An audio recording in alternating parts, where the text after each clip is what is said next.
comes in here.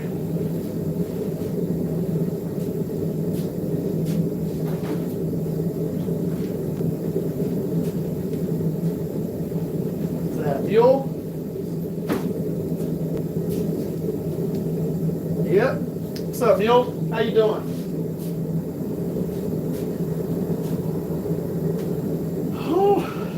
Got some steel in the forge. Christmas night. What's going on, man?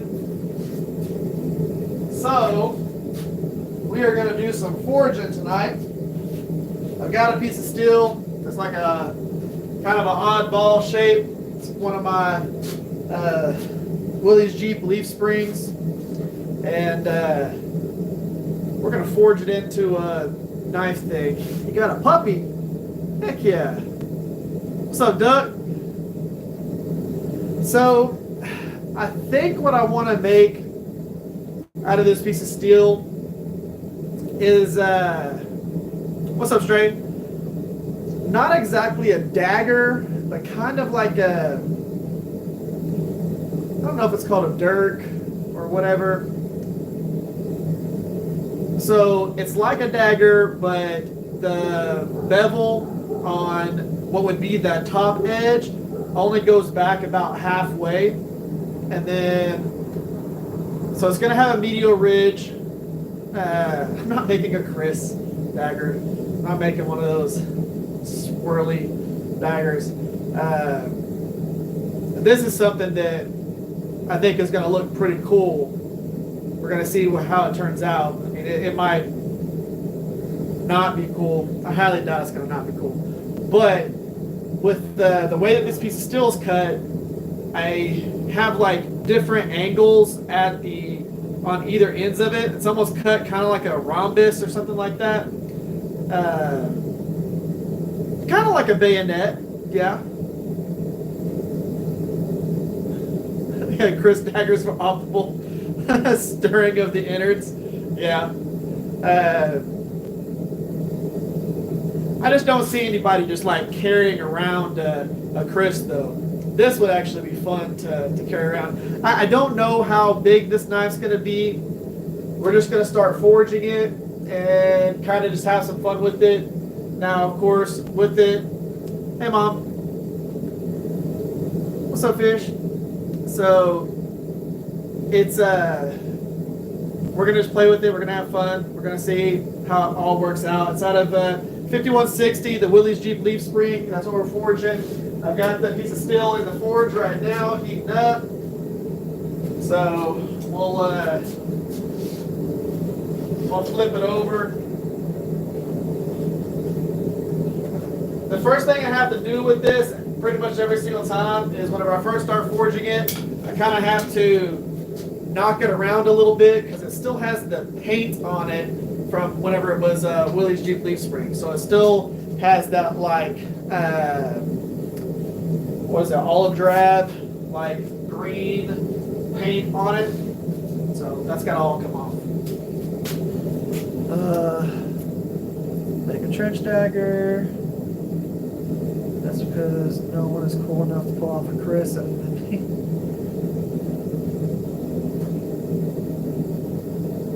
I'm doing good. So, with this, we're going to heat it up. What I need to do is just kind of forge a tip so that I have something to easily hold on to whenever we start forging in the rest of it and all that. What's going to make this not exactly like a dagger is a lot of the times whenever you see a dagger, you know, you're going to have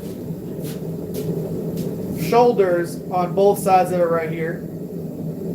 You know, and you're going to have your dagger that comes up to a point and all that, but they're going to be even on either side. The way that this is going to be, it's going to come to a point kind of like a spear, but it's actually going to have a regular tang. It's not going to be set to the center here. It's going to be pulled off to the side, just like a normal cutting edge, whatnot. So that's going to be the goal for this. I did one of these a long time ago. I did a spear point, but it was like a really broad version of it. Like it had a very round bevels going up into, or cutting edge going up into the tip. And I want this to be really sleek. And we're going to forge in the bevels. We're going to forge in the, like the swedge almost that goes all the way down to the medial ridge. All that's going to be forged in. What's up, Steve? Make a combination of medieval dagger.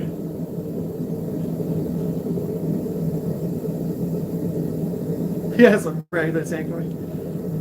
Sharpening. Yes, so it's going to be like sharpening the false edge. The only thing is that false edge is coming all the way down to the medial ridge. So the front half or whatever of it is going to have a full ridge that comes to a point and then comes down. Maybe I might just do a really big swedge that comes down. What we're going to do is we're going to start forging it. We're going to mess with it. We're going to see what really looks good to the eye, what makes the most sense while we're doing it. But 100% forge the finished longsword. I mean, I could do that. Forging a longsword is not that big a deal because now if I was forging a longsword and I was starting with a really big piece of stock and forged it down, that would be probably more complicated. But a lot of times whenever you forge a longsword, you already start with a really big long piece of steel and you just kind of forge it down and forge the bevels. That's not super complicated. Okay, so what we're going to do with this, we're going to go ahead and start forging in a point and go from there. We're going to be using these old two bastards hammers as we go. I'm going to start off with the dog head hammer. Start working in that point.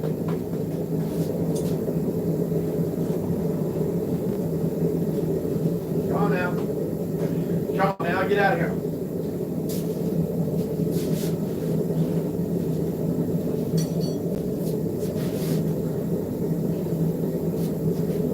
See, it's got like a weird shape at the end of it there.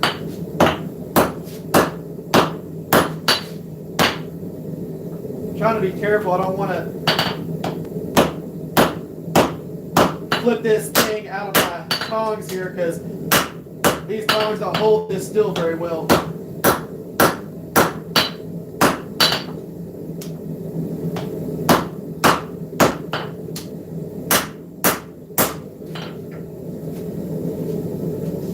Heat it back up.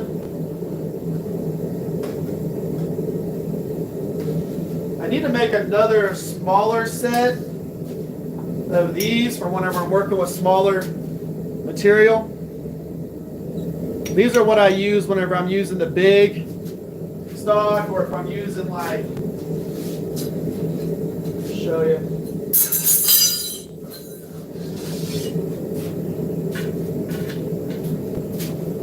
2-inch material.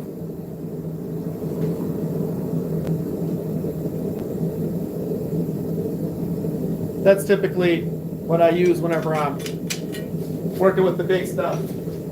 I made these a long time ago. Those were like one of my first sets of tongs because I was forging a whole bunch of 5160 leaf springs. I need to make a smaller set of these.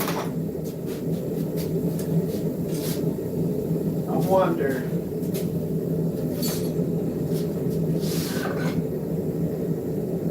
I don't really use these tongs very often, but I'll try them out.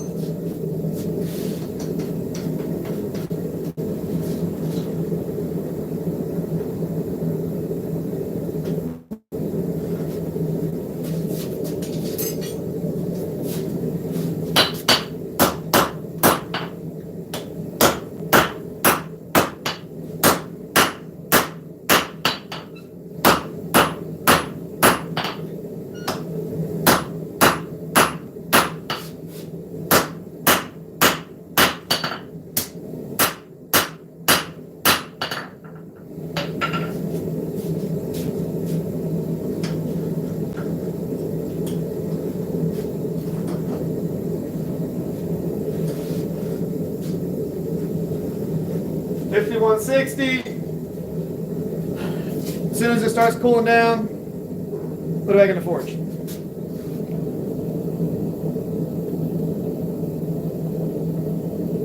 7.5 pound cross peen.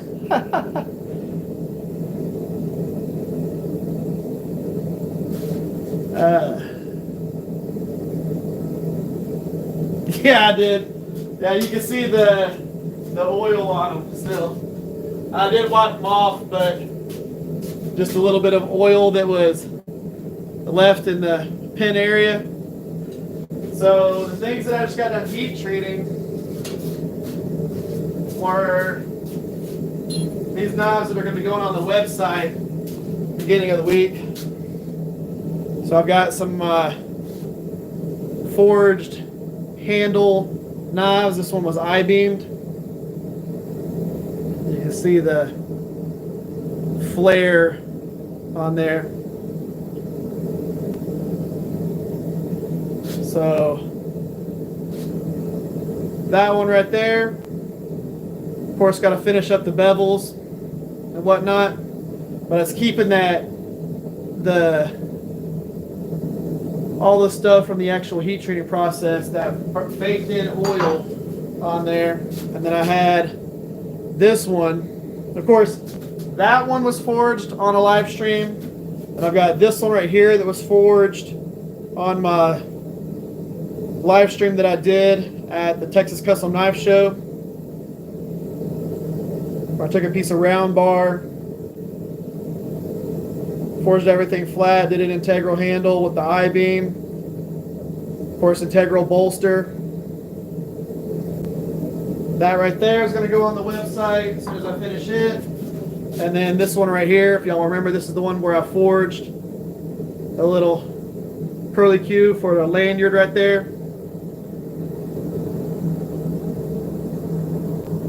That's another one. Still got to grind it really. I just kind of cleaned up this area. There's going to be a bunch more grinding on the bevels on that one, but these are all knives that don't have to have handle scales.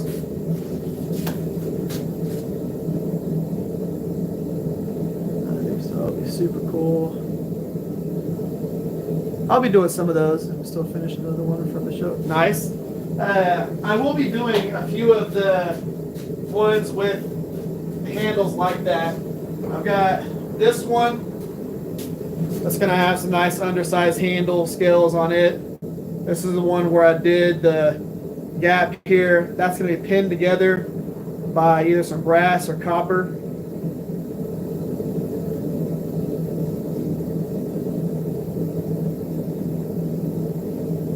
But that's going to be a really cool little ring knife that I did. But, yep, all those types of things. There's going to be a whole bunch of knives on the website whenever we get that going. Get them on there. I'm trying to prep for Blade, Texas. Got a table that I'm going to be at there.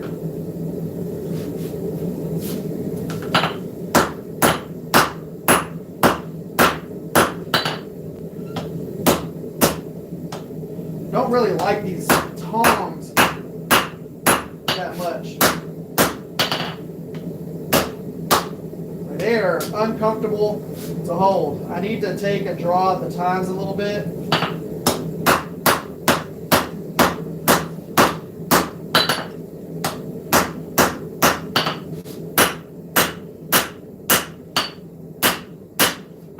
All I'm doing is just bringing that down to a point. You can see that it still has plenty of heat to it.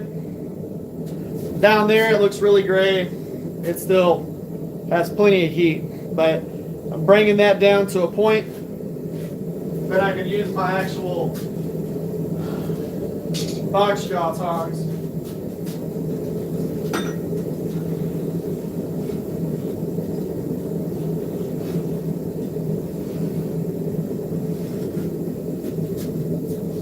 But yeah, these have these like really square handles on them. I think I want to draw those out or forge weld a round bar to them or something to make them more comfortable.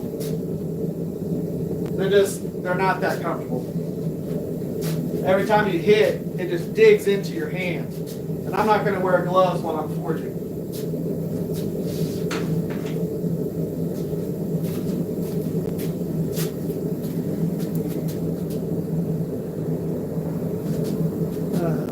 like tidy little bone scales nested in the I-beam. Yeah, that would actually be really cool. And I've got plenty of bone material. I keep a whole bunch of like cutoffs and stuff. But I've got a bunch of bone and nice little antler pieces and things like that I'm going to be doing some builds with. Got this cool like bone here. I've got a bunch of little random handle materials.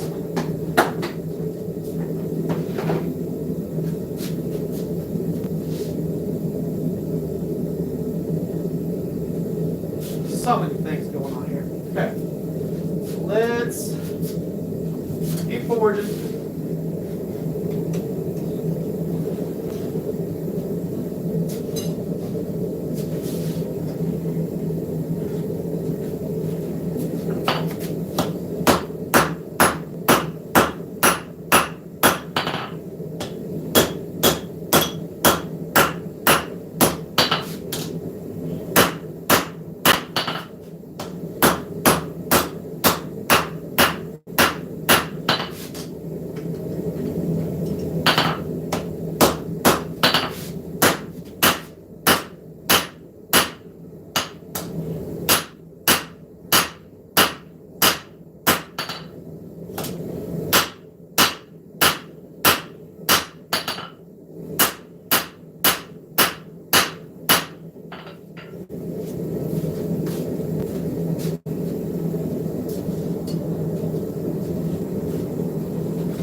I think it's about time to reface this handle too.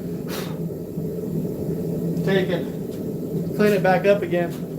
I haven't done that in a long time. So those handles are great if you're holding ground stock with them.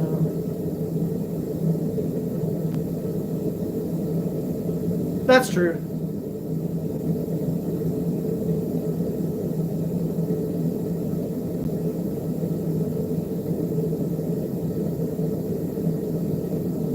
Okay, Steve. Yeah, I'll let you know. Yeah, that's that one right there.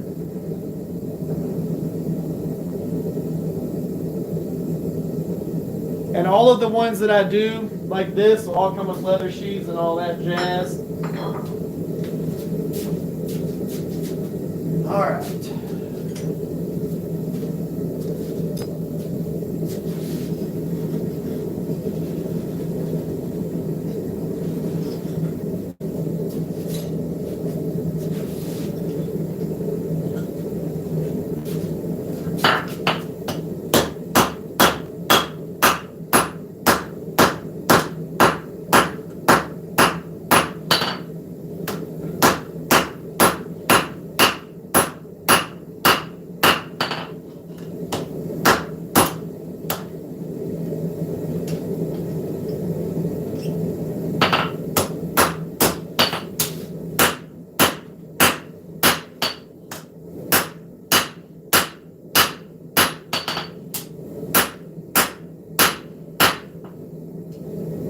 Not real necessary to go through and planish as you're doing this, but I am really forging a lot down. What ends up happening is that I-beam effect where the edges mushroom out, and if you don't planish that as you go, you can risk getting yourself a cold shut, whatever you want to call it. It'll be a cold shut that will end up delaminating as you go through and grind it or something like that. If you're not doing a forge to finish, especially if you're doing a forge to finish, you're going to end up with a little whoop-dee whenever you go through and start cleaning up the edge. Don't want that to happen. So just be mindful of that. Don't want it to fold over on itself. And get one without making poor final choices in a year or two. Yeah, but you were there in person, Steve. You actually watched me forge it like in person. I'm gonna go ahead and take my drift out of here. I won't be using the drift in this video, the drift that I forged, because there is a hole already in this little chunk of steel. It's a hole from one of these rivets that went through it. So that's that army green that I was talking about, that these leaf springs were painted. Yes, don't need any lumpy dumpy bits. And no whoopties. The whole point behind that, like I said, for people who don't know what I'm talking about here, what ends up happening with the steel, as you're forging it, what ends up happening is you're putting pressure here, anvil's putting pressure here, you're hammering down. What ends up happening is this outside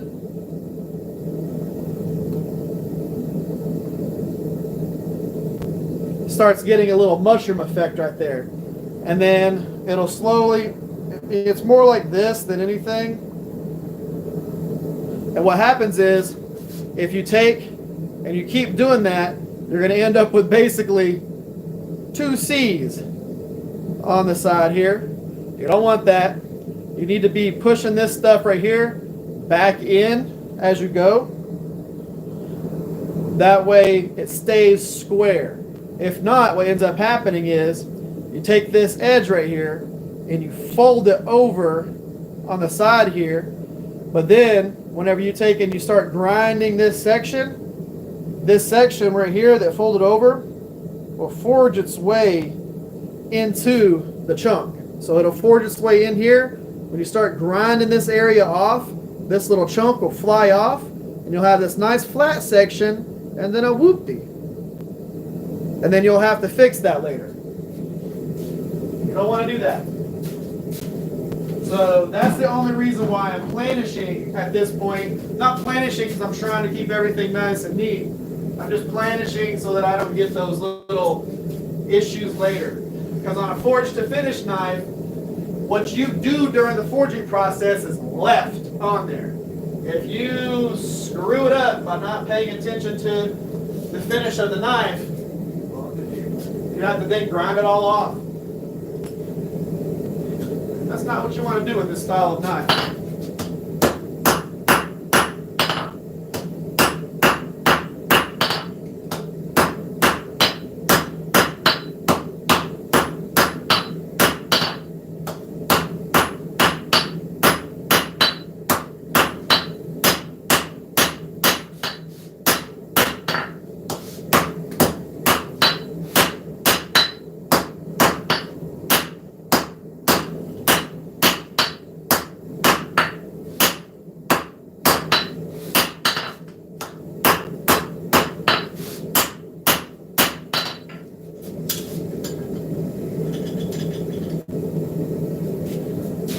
There is our point for our dagger. I'm just going to call it a dagger, whether it isn't one. But yeah, keeping it kind of even. I'm not super worried about it being super smooth and all that crap as we're doing this. I'm about to really brutalize it. But that's our initial point right there for this. You see that hole that I'm talking about? That's going to end up becoming something later in this. But now what we need to do is go ahead and figure out where our handle section is going to be. All right? So let's go ahead, grab our box jaws. These guys right here, a little box around it. They hold blades real well, and it keeps them from flipping out because that little box right there locks it into place. We're going to heat it up, kind of figure out roughly what we want handle lengthwise, and then I'm going to start brutalizing that thing. I'm going to leave that hole where it's at, not going to worry about that right now. It's going to get misshapen as we start forging the handle area, but I'm going to open it back up with the drift during this, so you'll actually see what we're going to have happen with that. Our goal for being able to figure out how much handle we need is always what I do here. I know that this section of this anvil is the width of my fist, so as long as I can make it fit that, we're golden. And what I'm going to do, I know that I have it's an 1 3/4 tall piece of steel, and I need it to be about 4.5 inches on the inside where my hand is going to go, where from here to here. I know that I need about 4.5 inches. It's 1.5 inches tall. So if I'm going to make the handle only about 3/4 of an inch, 1 inch, 3/4 of an inch, I know that I only need about 2 inches of the tang because I'm going to end up doubling that.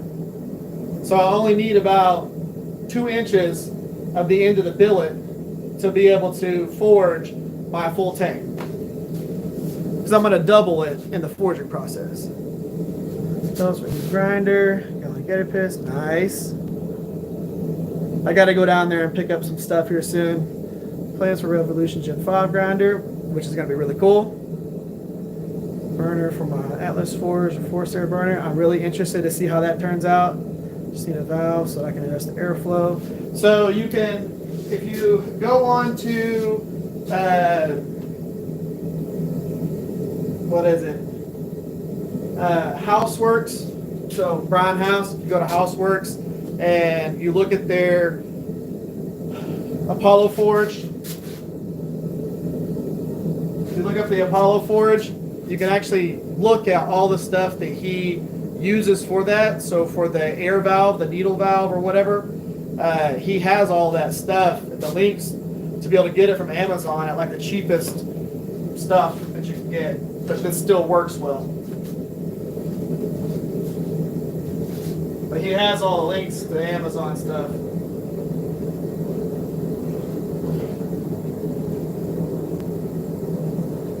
All right. So I know I need about 2 inches. We're gonna go right about there.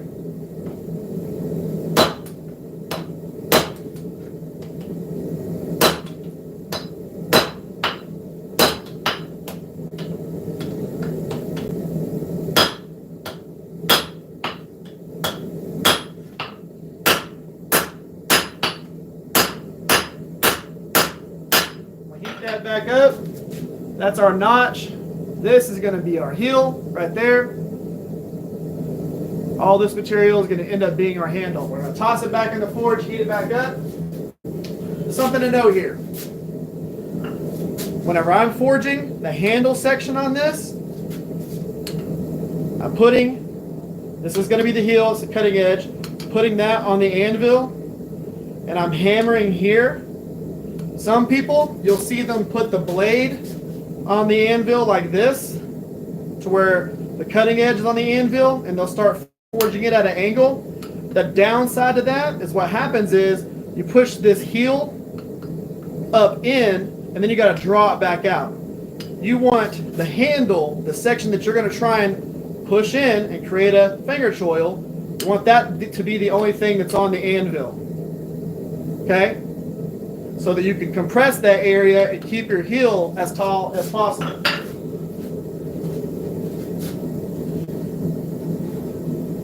That way, if you want to end up making it, if you want to make the heel narrower later, you can do that.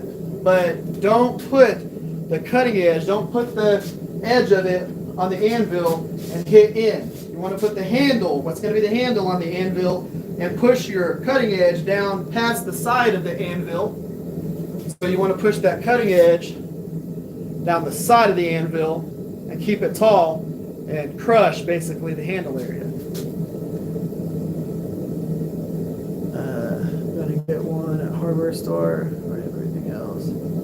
I'm really interested to see how you end up pulling that off, because I've thought about doing forced air on the old forge that I got over here, but I also have another forge that I can build down below here. I've got all the stuff for it.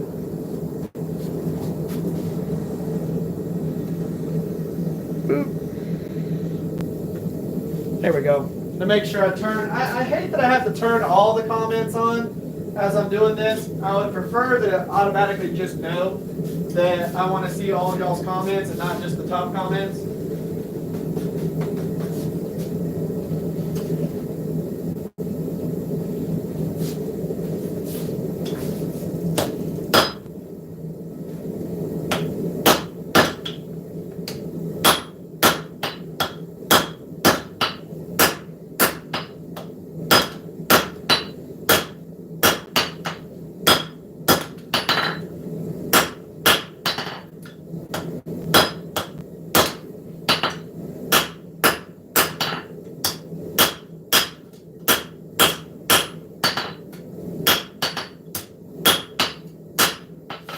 This gets a little unruly as I'm working it.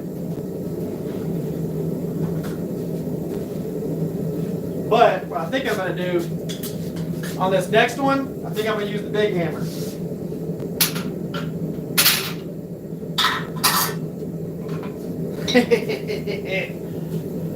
We're going to use this guy on the next couple of swings.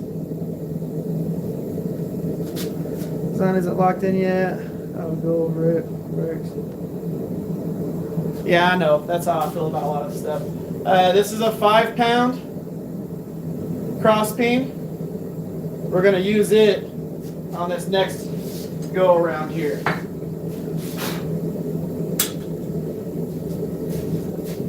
We're going to see what this actually does to this thing.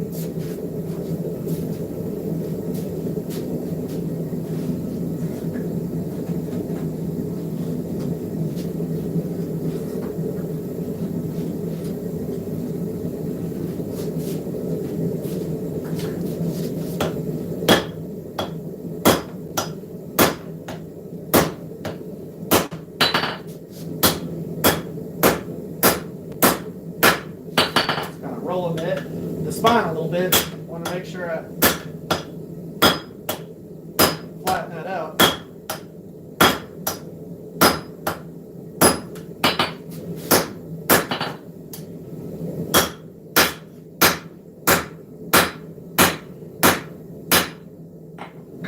We got that compressed quite a bit that time.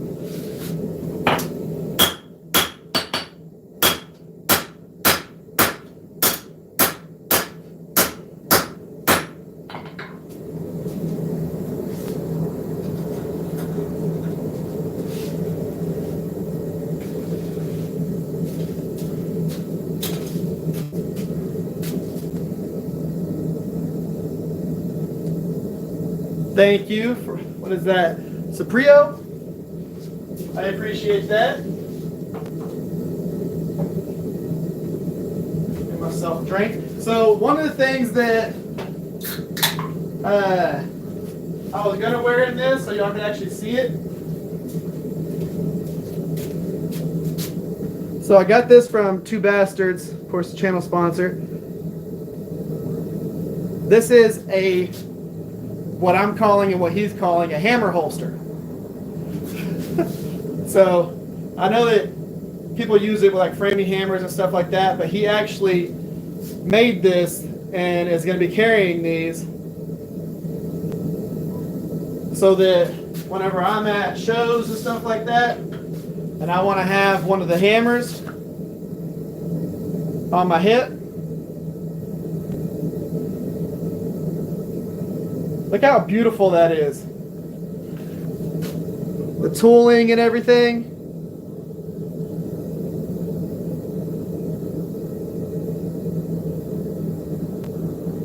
So I'll have that for whenever I'm at shows and I'm doing my demonstrations there. I did get my new schedule, so I'll be off Fridays and Saturdays. And I'm actually going to be doing the live streams earlier on Saturday, closer to like noon, 1 o'clock. And we'll kind of play that by ear and see what ends up working the best. But I get to now go to all my knife shows and go to all my demos and my hammer ins and teach there and do all of those things. So I'll be doing more hammer ins. and more demos at shows. At the Texas Select Show, I'll be up on stage doing my full demo during that. I'll be doing a demo, and then Jay Nielsen and Shelly, they'll be doing a demo as well. But I'm one of the demo people there for that show, which is going to be really cool.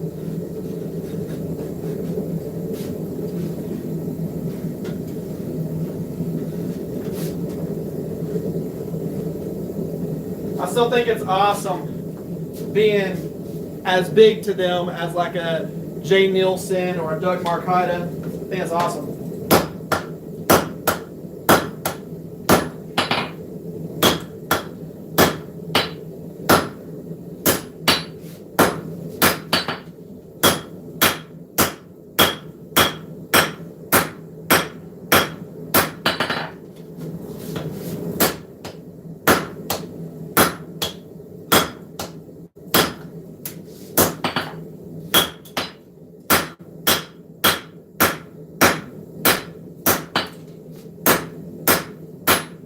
Would have never thought that my little YouTube channel would have made me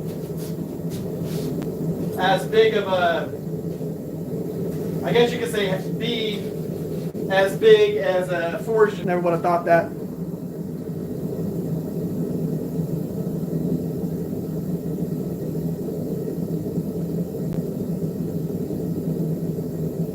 Am I going on Forged Fire? No, I probably won't do that. Now, if they ask me to, I will, but I don't know.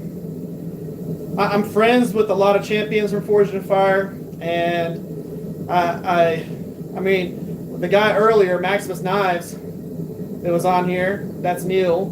He was on Forged in Fire.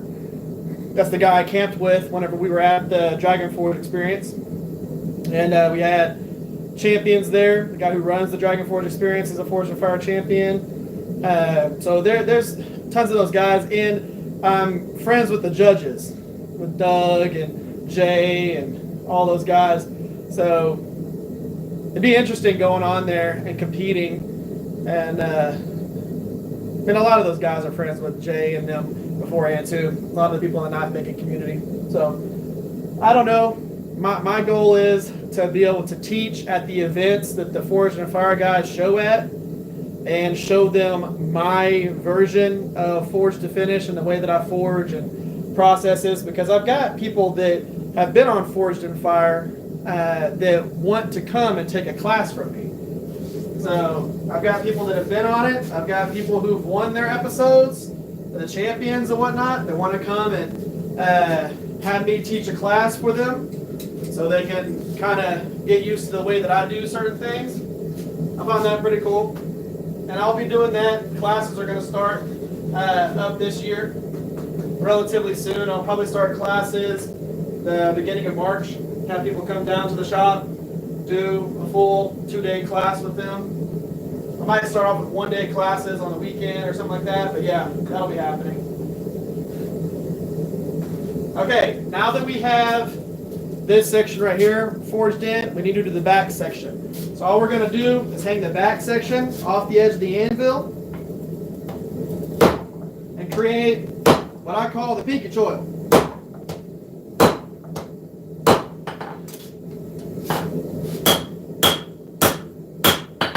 Make sure we're not getting any I-beam effect. So basically, we're creating another little notch right there. And this area right here on the inside, that goes on the anvil just like the front.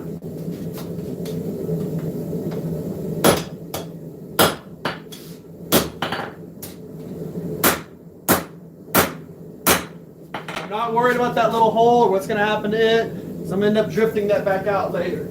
But you can already see we start getting that swell on the bottom edge and the top edge that becomes that palm swell area.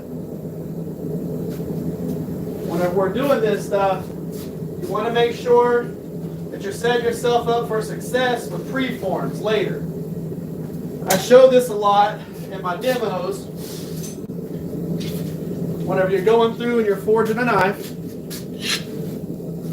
you take, forge your preform for your blade, put yourself a little notch, take that notch, forge that section in right there. That's going to become your finger choil and your heel. Give yourself a little notch right there. Take that notch, forge it in right there, and you got the butt of your knife and a little palm swell right here, and then you take that and you create that right there. That's the progression in forging these.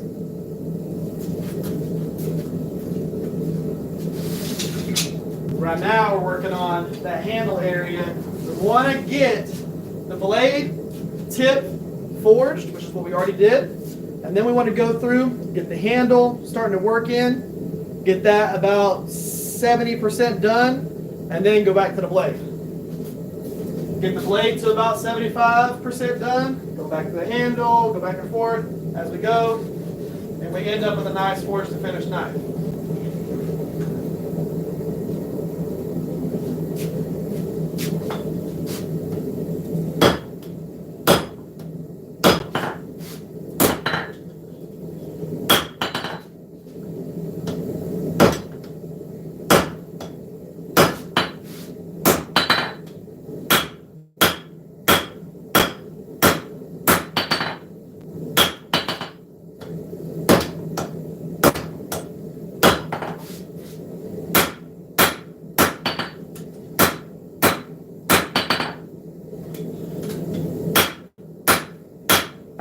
What you'll see is, as of right now, got kind of like a animal shape right there, I guess. Little mongoose. Not a meerkat.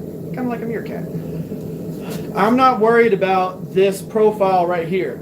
I'm not trying to make it, straighten it up every single time I go. We just need to get that handle profiled. We'll mess with all of that handle straightening and overall profile later.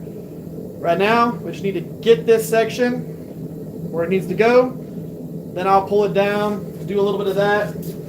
But I'm not worried about the profile.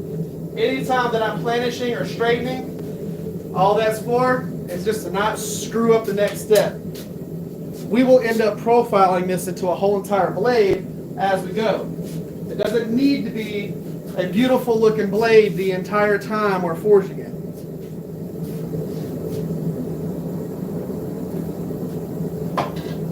All that stuff gets corrected in the end. A lot of people waste a lot of time going through, forging, doing that aspect of it, forging, fixing it, forging, fixing it, forging, fixing it, forging, fixing it. Skip all those fixing it steps. If it's not helping you get to the next step, skip it. Makes life a lot easier.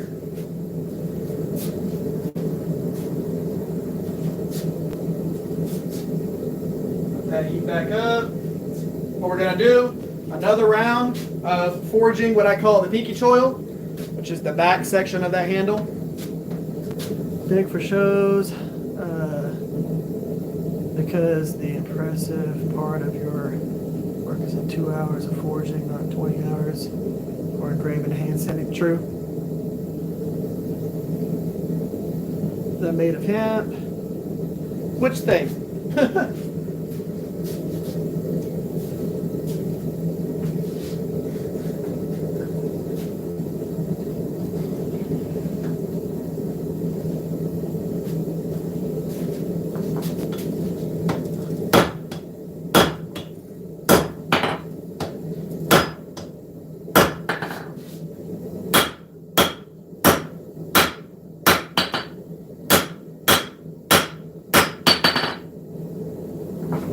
Okay, so I've brought that down as much as I want it to be brought down. I'm going to work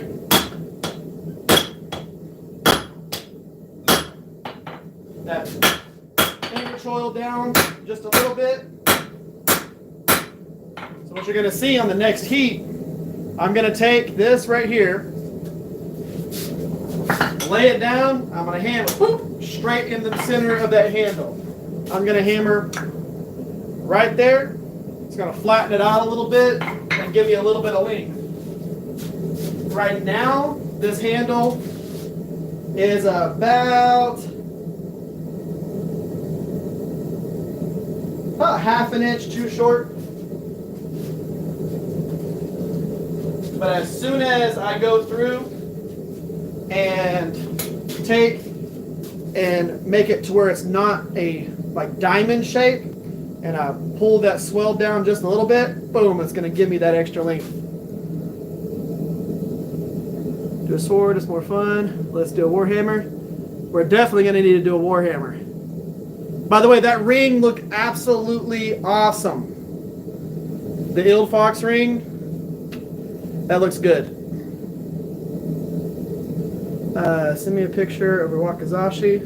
Yeah, I'll send that to you. So I've got a few.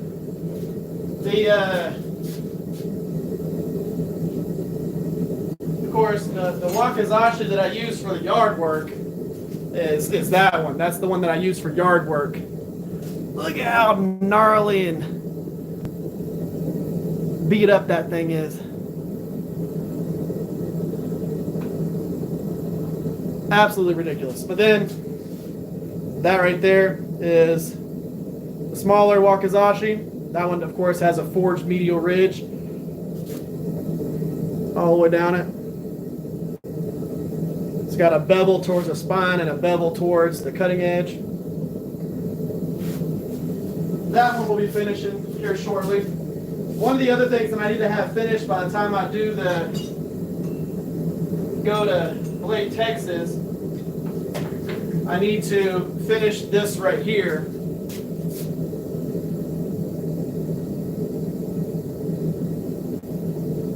This is just like the same profile as the Samurai Challenge. Two-handed. That's going to be absolutely awesome.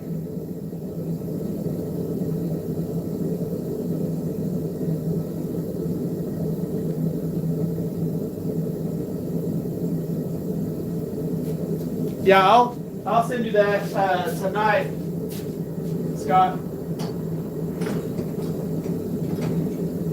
By the way, if y'all aren't following him on TikTok, you should.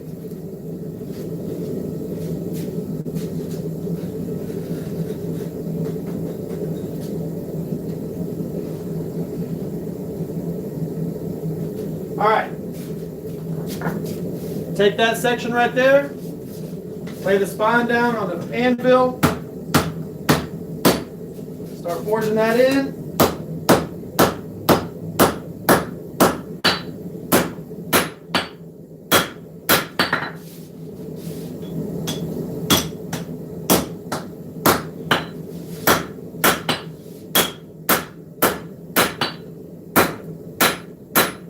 Now I'll end up switching hammers when I really start messing with that. But you see, pulled that triangle shape out a little bit. We got it down where it needed to be.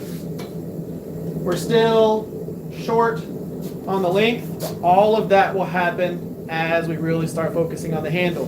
The big thing to make sure of is whenever you're going through and you're hammering in this center section right here, that you're really focusing on your aim so you don't accidentally hit the heel or hit this section of the handle and put a dent in that you gotta screw with later.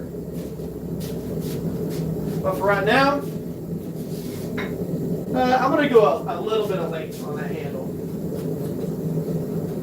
I don't want to get too crazy with it because I'm gonna end up messing with it more here in just a little bit. But I do want a little bit more length. So I'm gonna draw it out just a hair. Little Gray Wolf Force, what's up?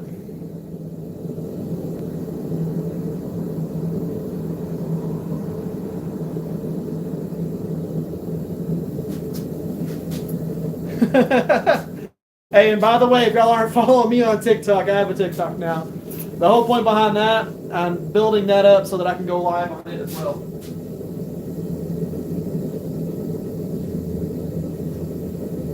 That way when I go live, I can go live on both. I've got like almost 300 followers on there now. That's grown to that in like a couple weeks.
Definitely need to get you live out there.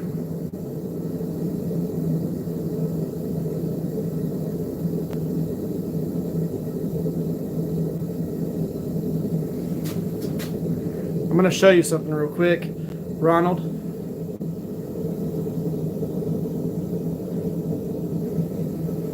Boop. I have one of those. I just really like forging by hand on the live because y'all get to see me do the whole process. But this is absolutely fun. Love this. Steve Jennings, who's in the comment section, he's the one that made this beautiful piece of machinery. But if I use that during the live streams, all you get is a bam, bam, bam, bam, bam, bam, bam, bam, bam, bam, bam. During it. I like doing this by hand because a lot of people have arms and they can get anvils, whew, that's hot, and hammers and forge by hand. Not everybody has a power hammer.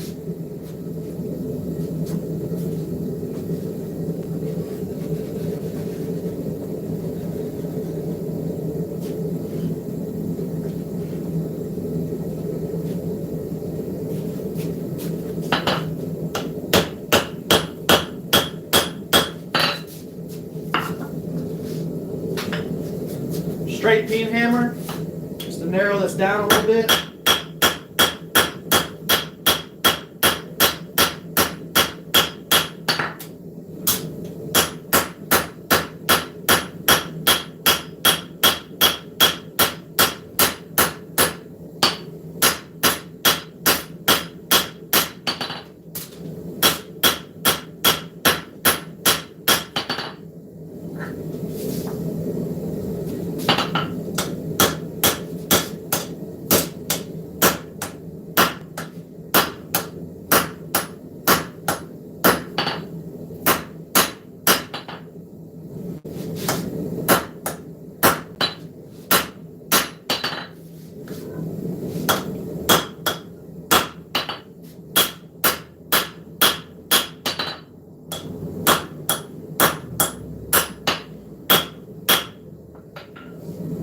Tell you right now, you want to get nice hammer control, have to forge inside of this little area here. Force yourself to do that without hitting these edges. You'll get yourself some hammer control. We're almost dead on where I need it to be.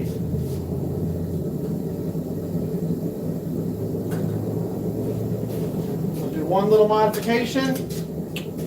It'll be good. That is what it's called. It's nice.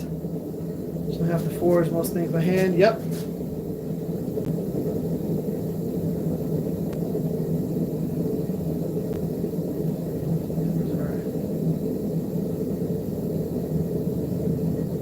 Careful when you don't want to drive at. Yeah, that's true. That's 100% accurate. It's nice whenever I'm doing certain projects and things like that, but I really just like to show y'all the by hand part. How did your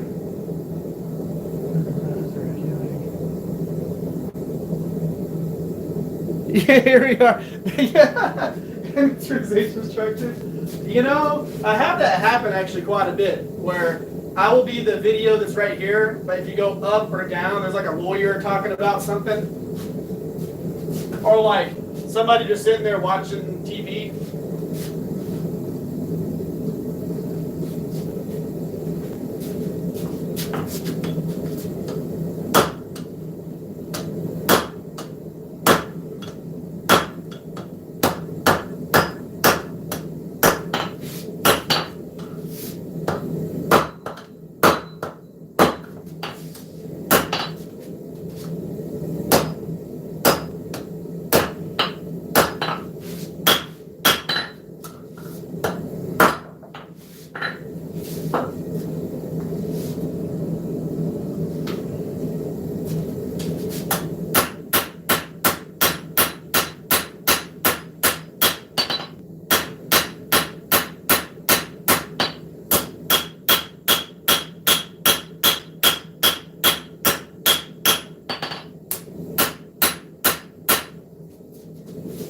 Switching between hammers because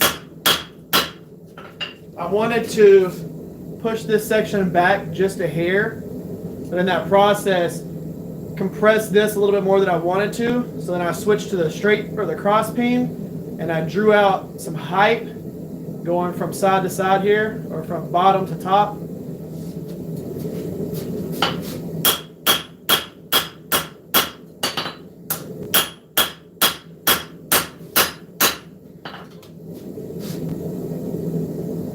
Now we have the full length that I want. I'm not going to mess with the handle until we get this blade roughly where it needs to be. I'm just going to planish just a hair.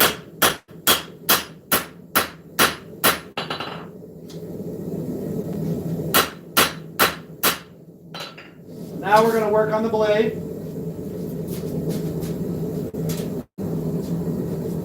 And get that to where we want it to be. So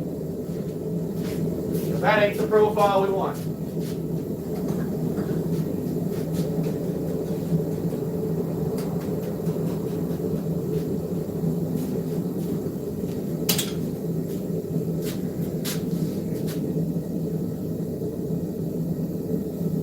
Let's see here.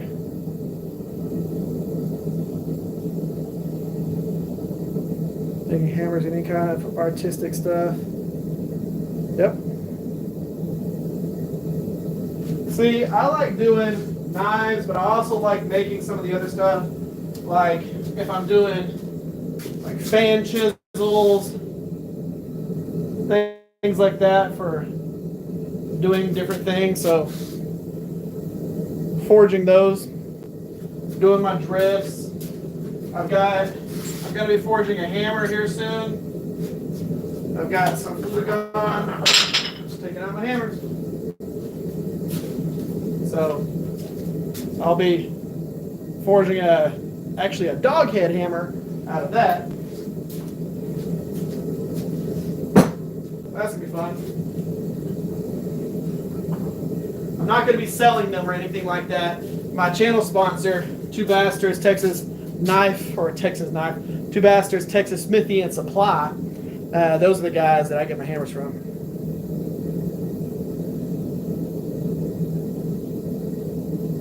Under a power hammer. What's up, William?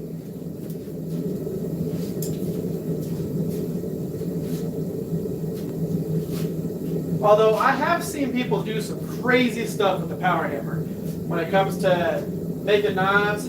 I haven't seen them do like a complete forge to finish, but I've seen them come pretty close. Like people who are just like kissing the steel with the power hammer.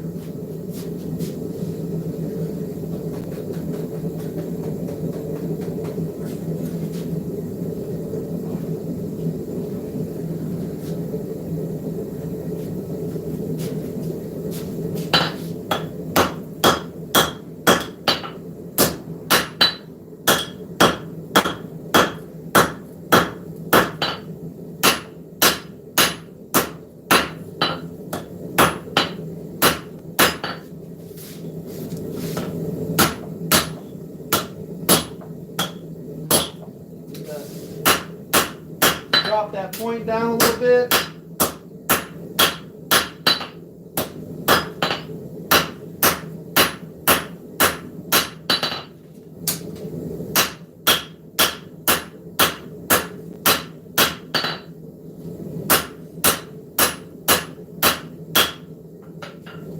Okay, so that's that initial profile for the blade.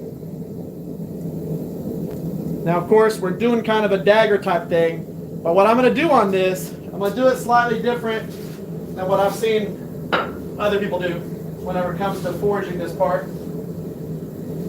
So what I'm going to do is while I'm forging the bevels, I'm going to forge the bevels and I'm going to get 80% length, 20% height. My goal is about 90% length, 10% height. So what I'm going to do is while I'm forging the bevels, I'm going to be using the straight peen to forge the bevels in. I'm not going to be using a rounding hammer or anything like that. So as I'm forging the bevels, I'm going to be focusing on forging them. I'm going to create a whole bunch of peaks and valleys, and I'm going to use the straight peen to forge the peaks down. Okay? So it's going to be a lot of focus on how I'm hitting, where I'm hitting, because I want to get length out of this and bevels. I don't want to get almost any height out of it. So typically, whenever we go through, we start forging our bevels. If we're using a rounding hammer, we're using a rounding hammer like this, and we go through and forge on the blade, on the bevels, this is going to give us like 360-degree movement. So I tend to compress my bevels like that. And whenever you do that, you get length, height, everything. I don't want that on this. I don't want any height. I'm already tall enough as it is when it comes to the blade. Don't need any height. But like I said, what I'm going to be doing during this, erase this. During this process, I'm going to create, so we've got our flat steel. I'm using a straight peen hammer to create dents in the steel. I'm going to create a whole bunch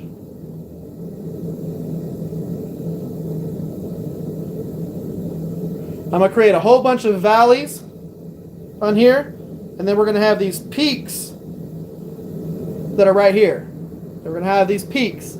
So I'm creating valleys by hammering in here. We're going to have these peaks. What I'm going to have to do is create all these valleys and create all these peaks, and then on the next hammer strike, I've got to come down on the peak here and push that down. So I've got to push, and then come back and aim at all those peaks and push them back in, and then create another set, push them back in. And the goal for that is to be able to pinch the edge and get length as we go. And try and not get any height. Will it work? I mean, I'm pretty sure it will because I've tried it before.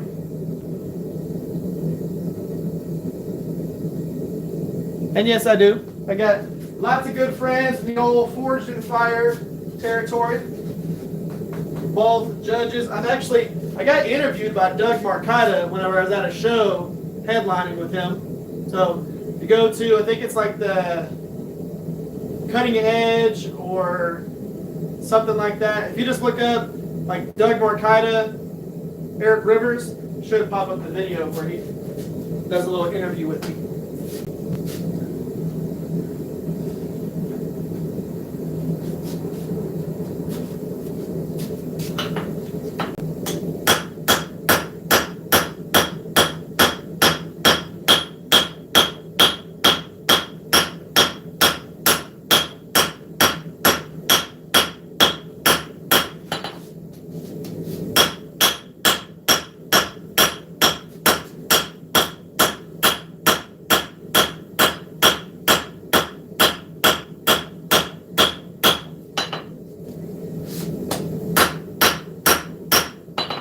And what you're going to see me do as I'm doing this,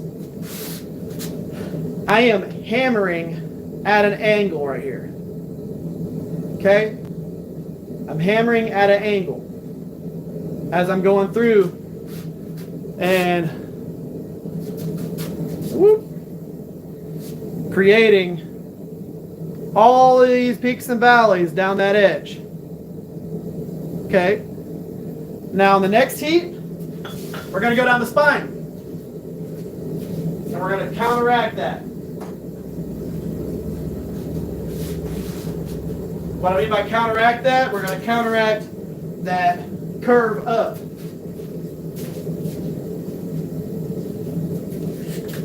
When you have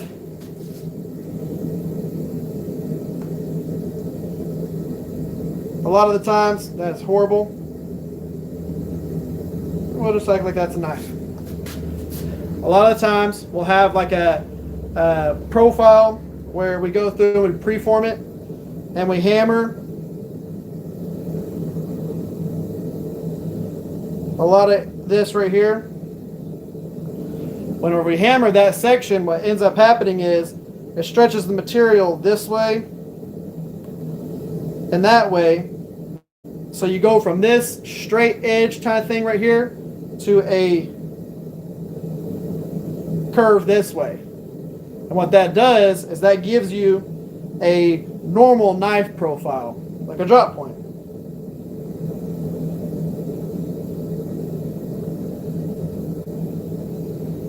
Something like that. Maybe drawing a little bit better. I'm drawing upside down.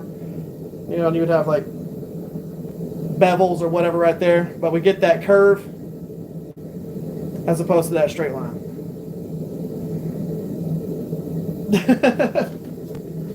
So we got to counteract that with this next process because we don't want that curve on there. We're not creating a knife that's got a normal profile. We're creating kind of like a spear.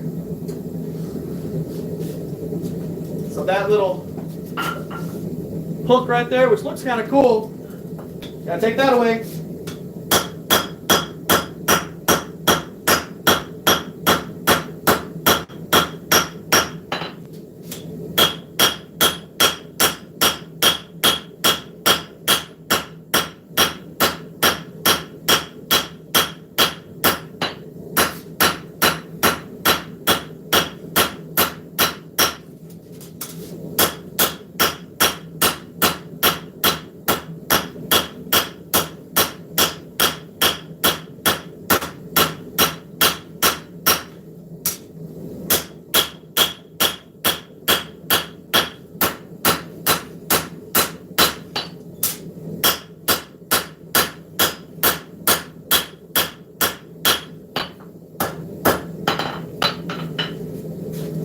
Counteracted it,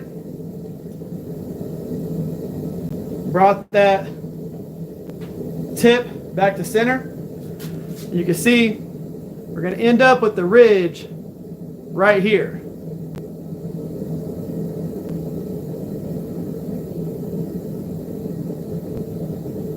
As we go. That's the ridge right there.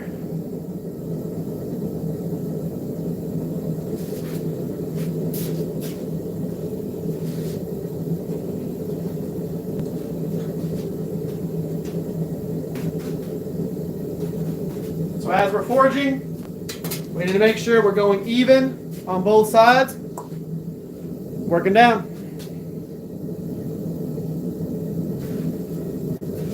And again, the reason why I'm using the straight peen to do this is I want to focus on getting bevels, but getting length with it and not height.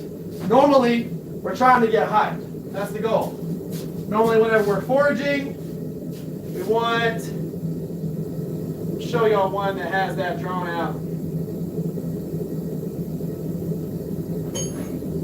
This will be a good one. So normally, we want to forge this section in, and as we forge in our bevels, we want to pull this heel down. So we start forging this area right here, forging all that in, and we want to get a little bit of height and length out of it, and that's what we go with that. That one right there has got its bevels forged in. You can see the heel come down.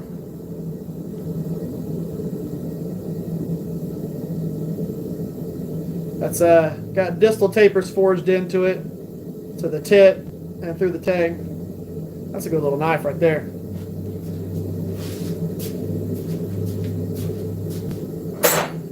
Got a lot of projects to finish up. A lot of projects. But you know, I enjoy the forging process, so I forge a lot of knives. I've got a whole bunch of projects that I'm working on right now. But doing stuff like this, where I'm trying something different, is the fun part.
Remember, primary goal right now is just to get things moved.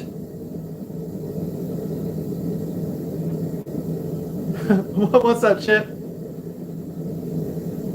So we want to get things moved into the right area. We're not so focused on the profile, even though that profile is looking good by default. We're not trying to focus on that right now.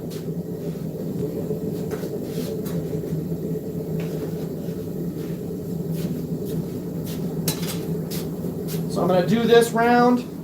On this next one, I'm going to hit it with the flat side of the hammer. And then again, I'm going to flip it over and start doing the straight pin again.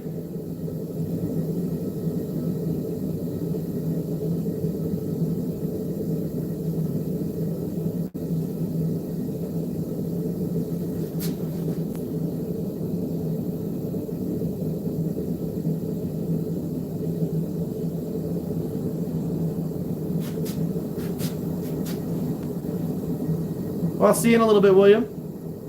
The Damascus folder style, styled after a bayonet. The handle is gonna look like a sun.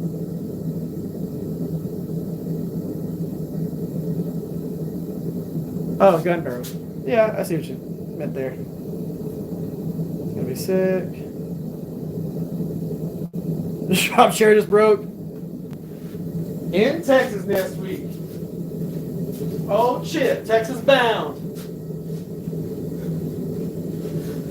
I really like that knife that you're working on right now, Chip, that integral Damascus build.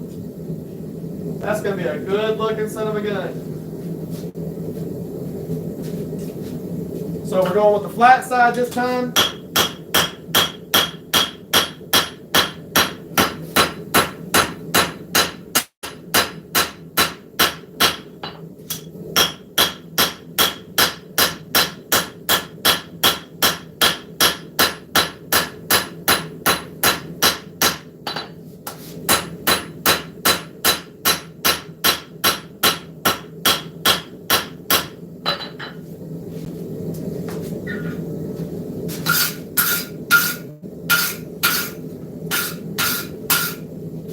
Crap off there.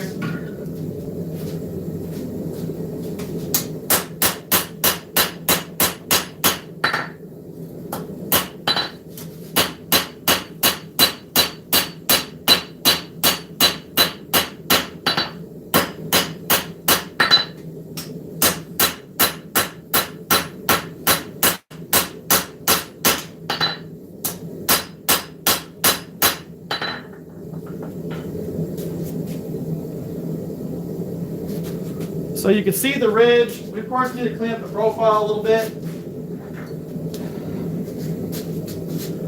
But you can see the shadow of the ridge going down the center here. So shiny over here, dull over here. Now shiny over here, dull over there.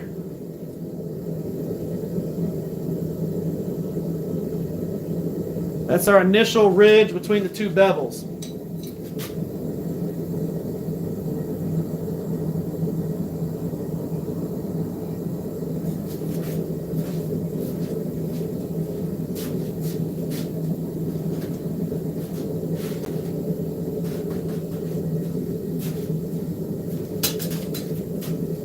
Now, I tend to leave kind of meat, if you want to call it that, thicknesses of steel in different areas so that I can move them later to correct the profile.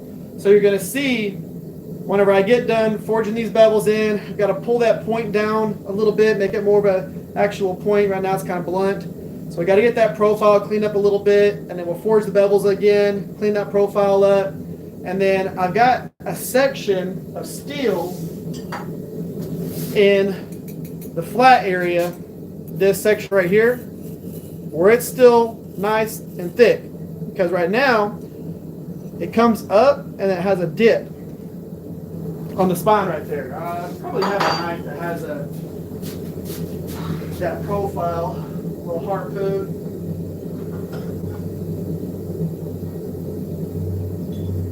We'll use this one.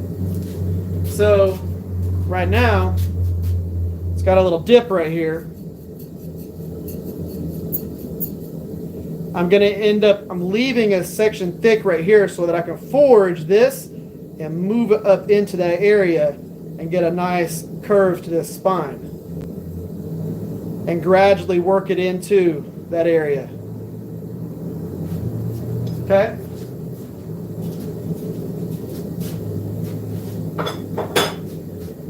So I tend to leave sections of the blade slightly thick so that I can end up moving it around later.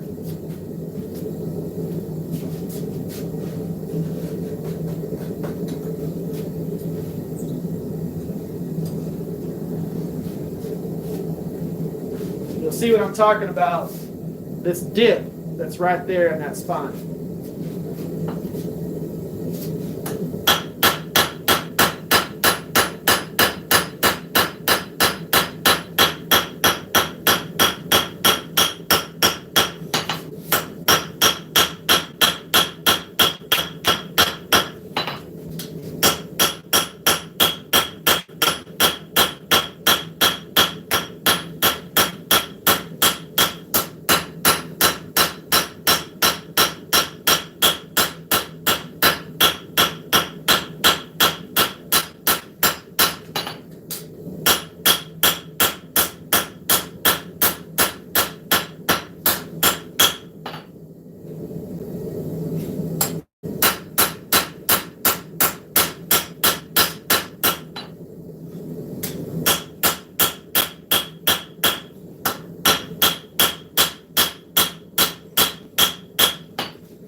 So the blade's not perfectly straight, of course, right now because we're still in that forging process. But we got our bevels thinned out, got our spine thinned out. Let's clean up that profile a little bit.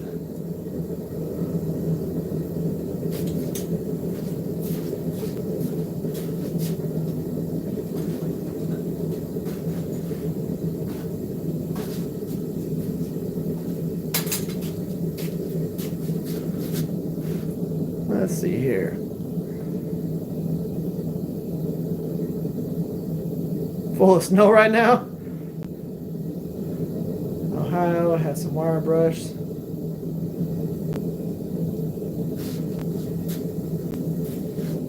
Yeah, this right here, easily my favorite wire brush that I've ever owned. Being able to get two hands on there when you need to, one hand because of the way the handle's built. Bum, bum, bum, bum. It is awesome. Especially whenever you're making Damascus or something like that.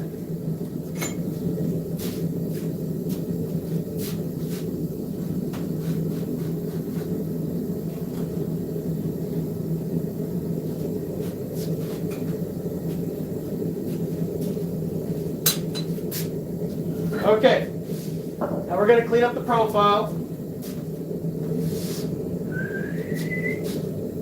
I'll go ahead and use the dog head for this. I try to have every excuse to use the turning hammer. This is the Two Bastards. They're like restoration line. This turning hammer right here, my favorite hammer that I like own. Flat side, round side. It's a Farrier's hammer. Love this. But yes, that right there, I have to put it down sometimes because if I used it for everything, it'd be ridiculous. But I love that hammer. The moment I saw it, I was like, that's my hammer.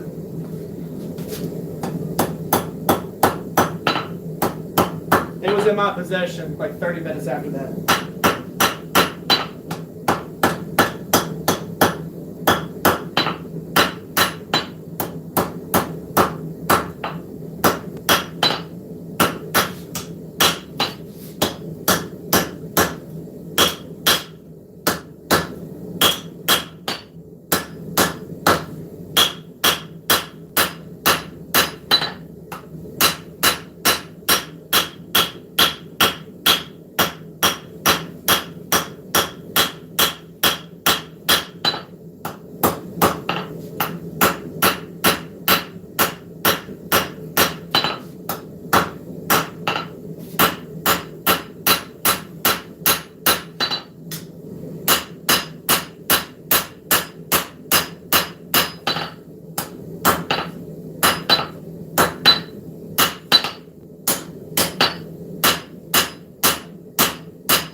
Gradually start cleaning up that profile.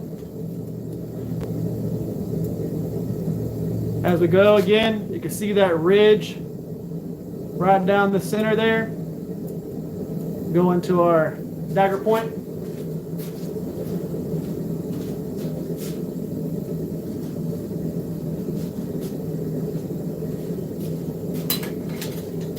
Now remember, the overall profile of this is going to change pretty quick whenever I actually start working 100% on the profile.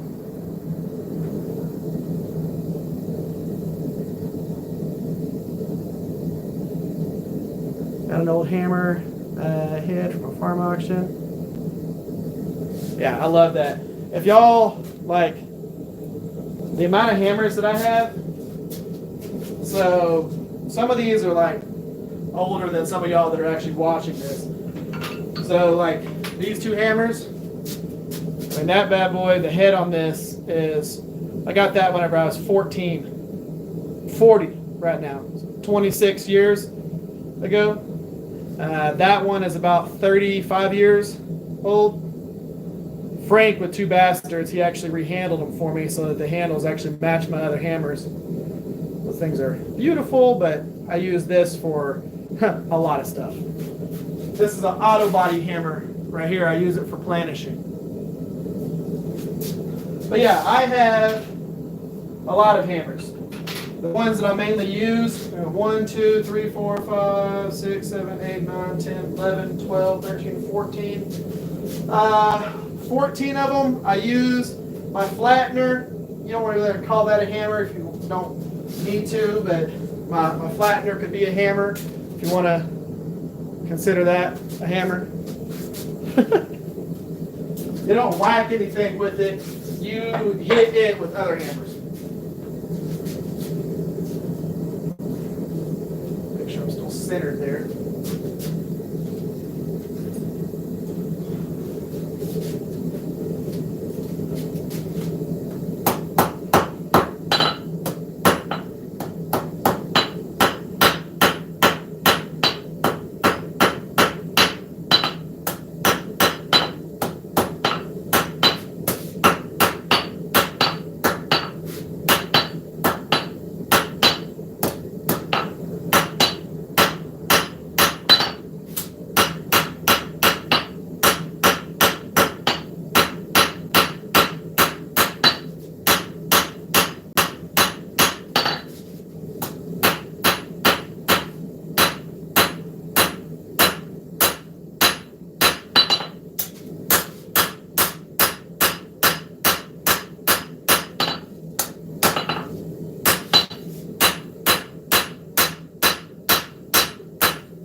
wonder why I like the dog head so much, I can come across and hammer bevels in on top of the steel and not burn myself.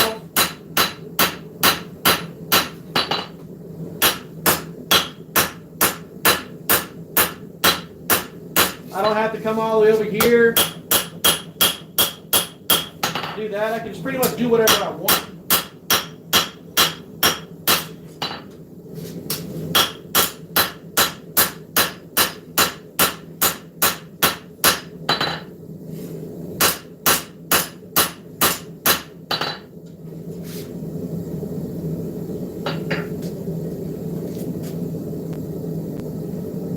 You see our ridge down the center. We're not fully planished, but it's looking good. Now, what I got to do now is work on this section right here. All right?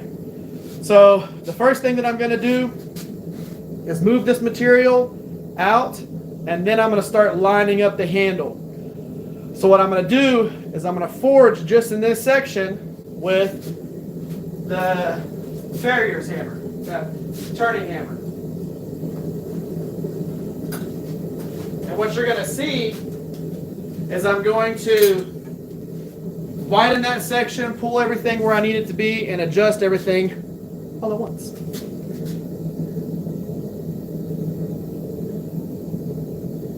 Yeah, 4, I think, 2 of the 4. I was getting from my dad. That happens. But yeah, I love my hammers. I use all of them often, even my little cheap random hammers, because I've got like my little mini sledge from Harbor Freight. I use this for whenever I'm doing, when I'm drifting holes or hitting anything, like punches and all that stuff. This right here is the hammer I use for that. I've got a soft face hammer from the Shegman Niver guy, Chip, to be able to hit things that I don't have to worry about messing up. I've got my little nipple hammer. It's a straightening hammer. It's a carbide ball bearing in the end of that. You use that to straighten out blades after you've already heat treated them. Okay, so let's switch to the turning hammer. Where the hell did I put that? There it is. What I'm going to do is I'm going to use the round side of this to move everything out. Do you know anyone has Red Label sponsor code? Not Red Label. The Not Simple Podcast has one from Phoenix Abrasives for, I think, 10% off.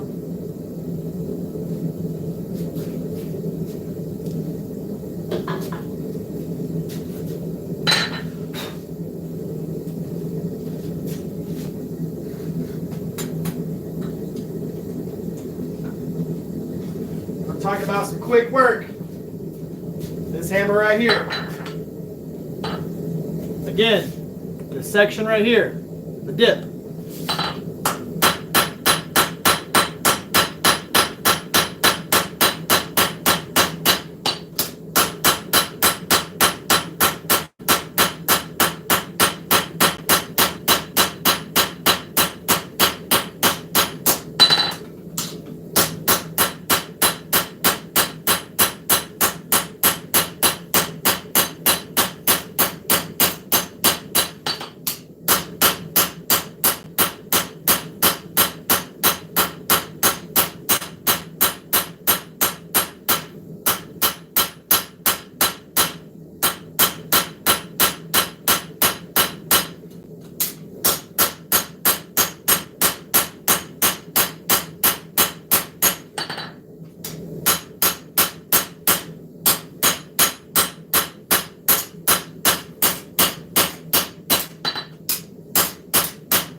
Took a lot of that dip out. As we come in and finish forging the handle, we'll push this section in and bring that down.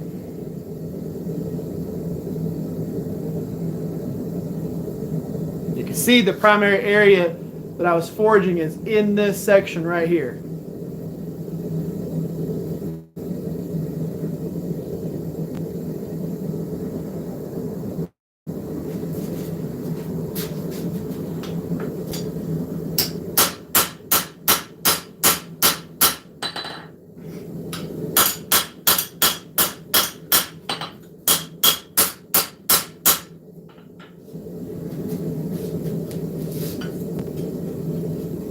Leave the blade where it's at right now. Flip it over. Start working on that handle area again.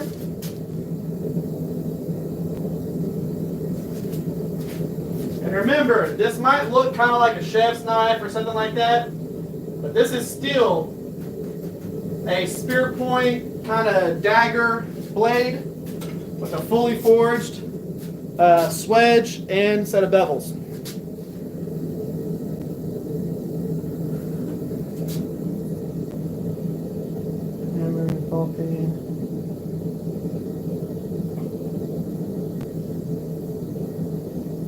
Yeah, that's exactly what it is. Tell me that's not the tit hammer. Man, if Nisha's listening to this right now, she is going to lecture me whenever I go inside after that comment.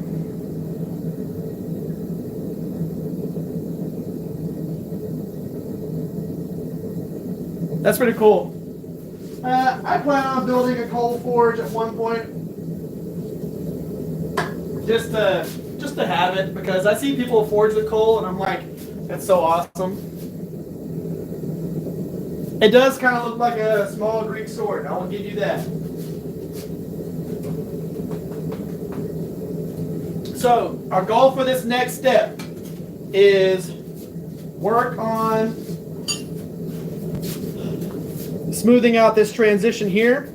We kind of have a slight hump in this area here. I need to put this section, which I call a finger choil, on the horn and push this area down and start tapering that into a nice swell as we go, okay? Nice little palm swell. That's what we want on this handle. Boom.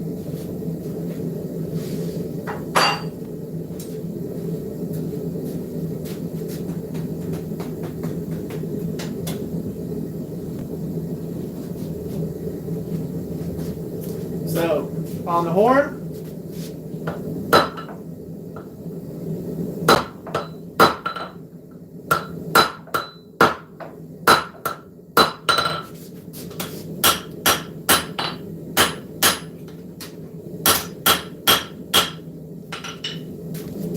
take that bump out.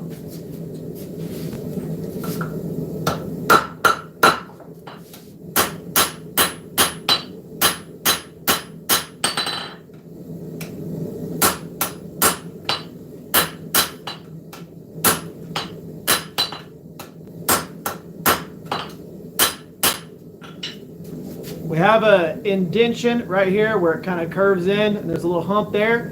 What I'm doing is I'm using the anvil on the bottom where that little hump is. See that little hump that sticks down and is touching the hammer? I'm using the anvil on that little hump and I'm forging down on the spine of the knife. That's keeping me from having to try and hammer down in that little area like this and risk hitting this heel.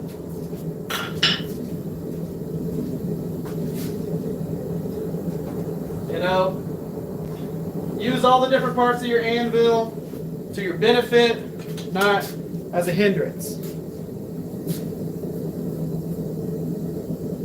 Let's see here, no fancy tool, wood splitter, that pulls double duty as a hydraulic press. Hey, it works, it works. That's all you got to do. It's like my guy right here. That was made out of scrap material by one of my really good friends, Steve Jennings. Little power hammer.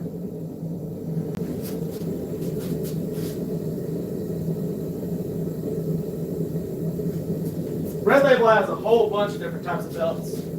So right now, what we're trying to do clean up the handle profile for those who were just chiming in, and cleaning up the handle profile so that we can then work everything in together.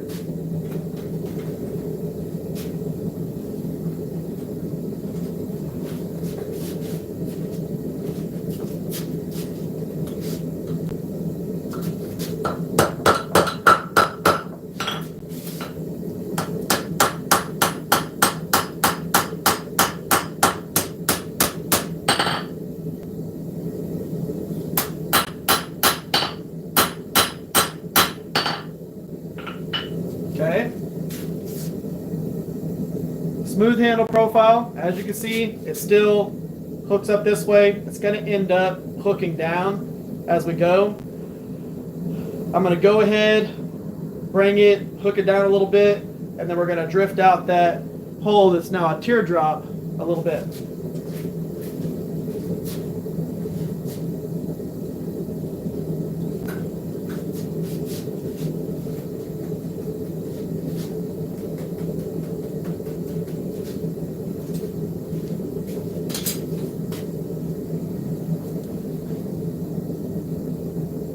Yeah, I've always loved blacksmithing. That was one of the reasons why I got into this. Being able to do this particular craft and make whatever you want out of a piece of steel has been just a ton of fun. You know, especially doing it the way that I do it, where I can just grab whatever I want and forge it as close to finish as possible, is just fun and cool. I don't have to spend hardly any time on the 2x72 if I don't want to. If I'm making something like Damascus blade or something like that, this is the one we worked on in the last live stream that we did.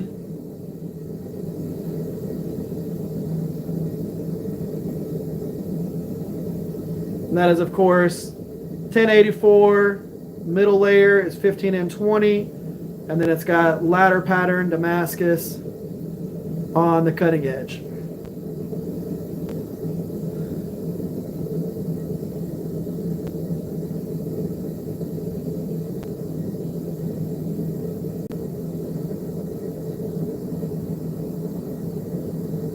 That one is looking absolutely awesome.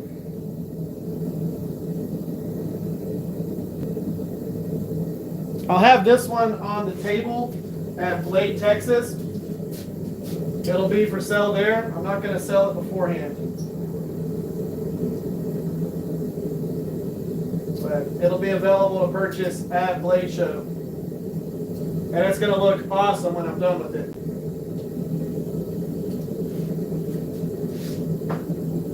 I've got a few builds that are going to be saved for Blade Show, so the people who can actually go to the show will have a chance to buy it.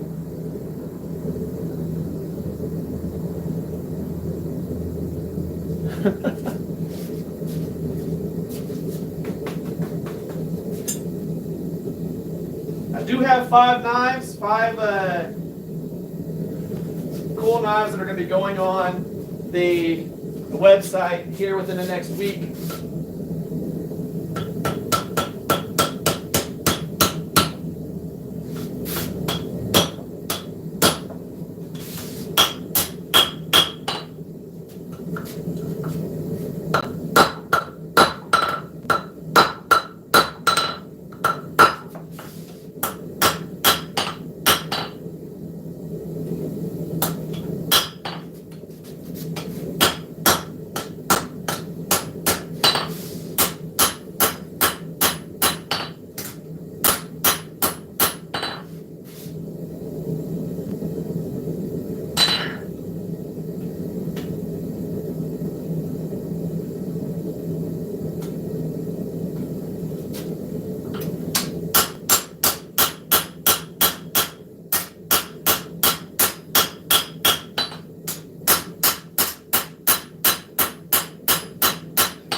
There's a profile. Now we're going to drift out that hole. As you can see, we have a nice gradual profile throughout the spine. Nice profile coming around into that handle.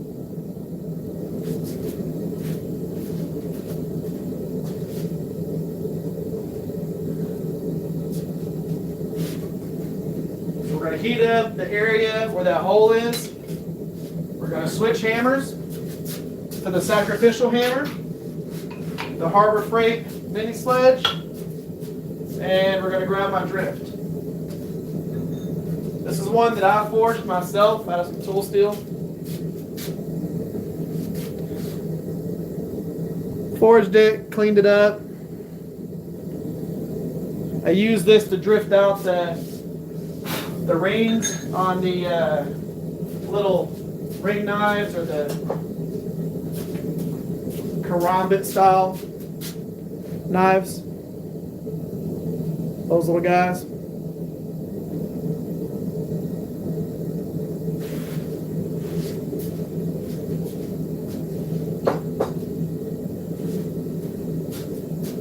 So what I'm going to do, whoop.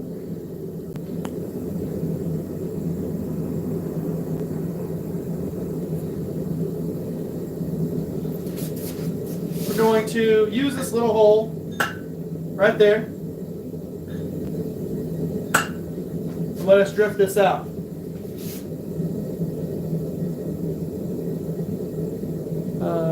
Those 14 saw blade canister Damascus knives. That's pretty cool.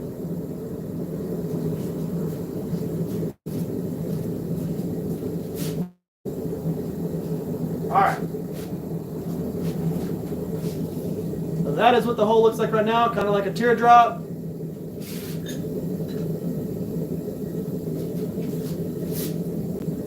When I open that up, I'm going to use slightly different punch just to kind of open it up. From there.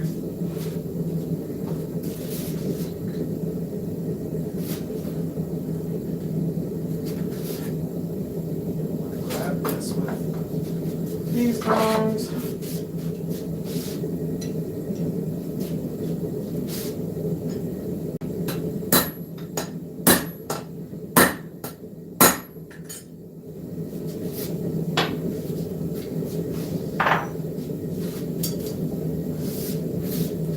All I did there was just open it up enough so that the other one didn't try and punch a hole. So opened it up just a little bit. Back up real quick. It's only going to take like 30 seconds to heat back up. So for this part, I made this long enough so that I can hold it while I'm doing this and I don't have to worry about putting a handle on it or something like that. I originally was going to weld this little rod onto here to make it like that, but I like being able to forge it all the way through and let it drop out the bottom of the hardy hole whenever I'm working with it. All right. Should be good.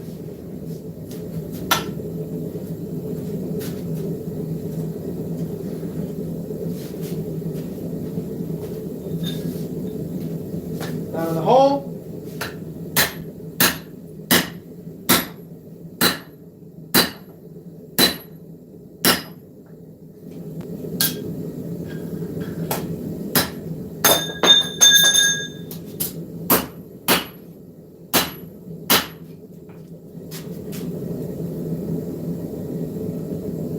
Just like that.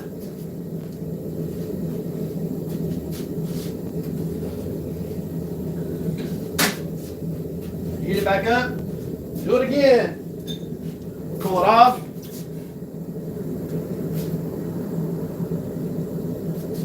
And that'll make it last. It's nice because it's really smooth. The only reason why it looks like there's rings or texture to it is from the heat as we go through and forge out that eye. All right, let's go again. As we do this, switch sides on where your punch is going. Don't keep the punch on the same side the whole time. Because what's going to happen if you do that, you'll end up with a cone on the inside of it. What'll happen is that wedge will be going from one side the entire time. So one side is going to end up with a slightly bigger section of the hole than the other side. Get back up.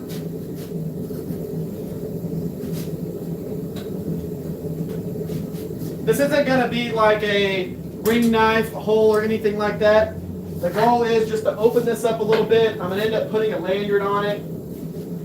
So, and I wanted this to flare out the back of that handle a little bit. So that you have that nice, larger rear section of it, like something like what's on this right here. So that I have a nicer area. Look how beautiful that knife profile is. That is going to be a beautiful knife. That's also one of the ones that will be at Blade Show, Texas.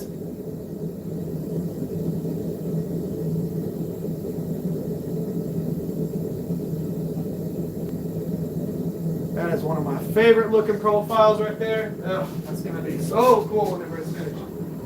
I've got a beautiful handle that I'm making myself for that. A cool segmented handle. Alright, pay attention to which side we drifted on last.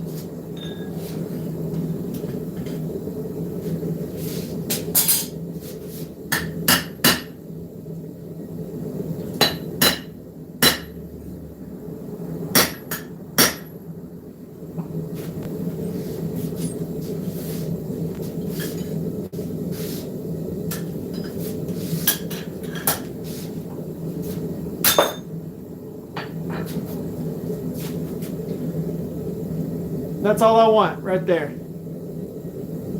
That flared this back section out a little bit, rounded it out. I can clean that up, get it whatever size I want whenever I clean up the grinding on that. So now what I need to do is start planishing.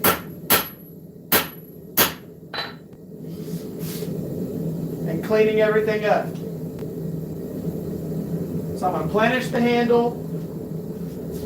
The whole point behind that is I'm going to get the handle exactly the thickness that I want, and then I'm going to planish the blade up to it. I'll pull y'all back just a hair. Okay, so what I'm going to do is I'm going to take and get the handle nice and flat, even, eyeballing the thickness of the ricasso, getting it all nice and one thickness, and then I'm going to blend the flats of the blade into the handle. And what I'll do is I always leave the handle, I don't say always, a lot of the times I'll leave the handle slightly thicker than the blade, and then what I'll do is I'll come in, and whenever I grind the handle flat, the tang, when I grind it flat, I can actually feather it into the flats or the ricasso of the knife and not worry about scratching the face of that. Sometimes you can forge it lower or whatever. You don't really want to do that. If you leave your tang slightly wider than your ricasso area, then I mean almost not noticeable. Whenever you go in and you flatten that tang, you can slowly work it to where you get up into that ricasso area and you get to leave the texture in the ricasso section and still have a nice set of flat scales. You'll see it on knives that I do like this right here. See how we're flat all the way up into this area here on both sides. So tang is just slightly larger, and you won't end up with a crazy bit of gapping or anything like that whenever you go to do your glue up. But you get to keep your texture.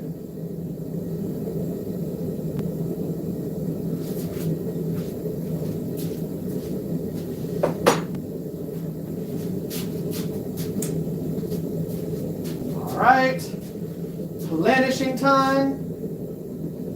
We'll go ahead and use the planishing hammer for this part. I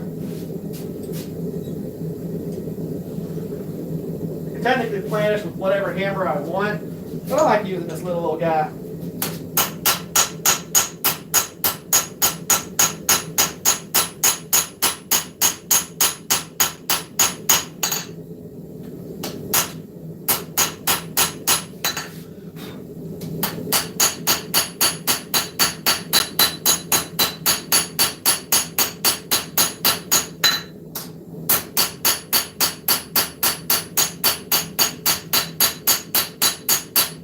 Trying to take all those little hammer strikes out, leave ourselves a nice flat tang.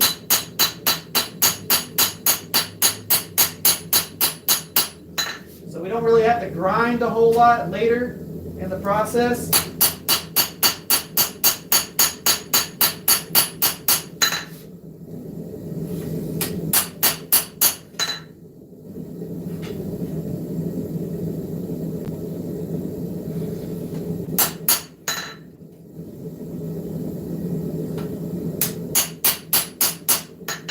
Okay.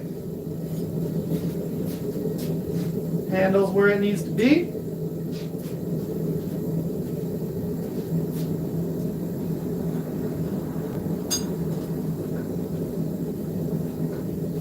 So for this next part with the blade, at this point, we're just trying to get everything smooth and cleaned up.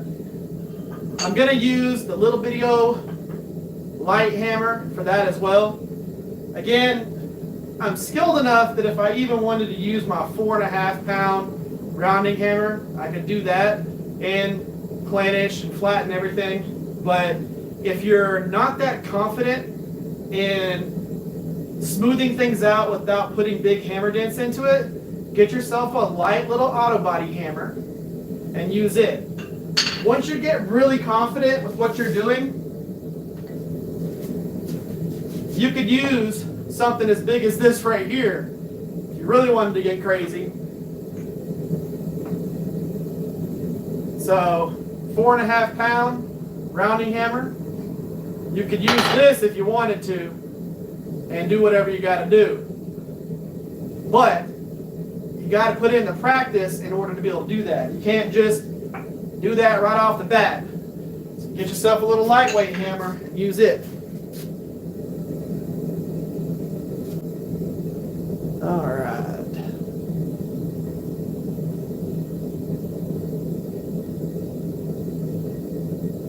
Yeah, the hammer is over 2 times lower than you. It's a good idea to heat up the anvil while blazing the forge.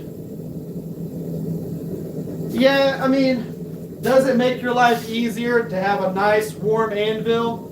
Sure, but the anvil is going to soak up heat and get warm in the main moving sections of this anyways. The deal is, you don't have it on the anvil that long. You're heating it up, doing the forging you need to do, putting it back in the forge, heating it back up, doing the same thing. This space is going to get hot within just a couple of rounds. Like whenever I first started doing this anvil was probably like 40 degrees. And now it's probably about 85 degrees.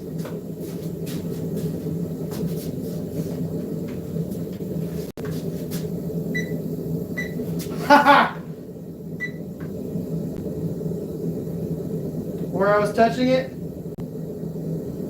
dude, that is freaking awesome.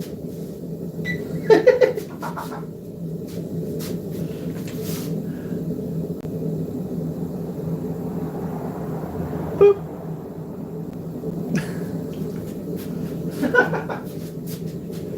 I guess I can tell the temperature of things pretty well.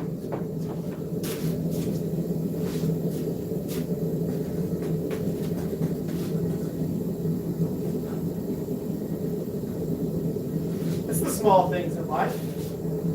Okay, I'm going to switch tongs so that I don't end up marring this thing up with the edges of those box jaws.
things to remember while I'm doing this.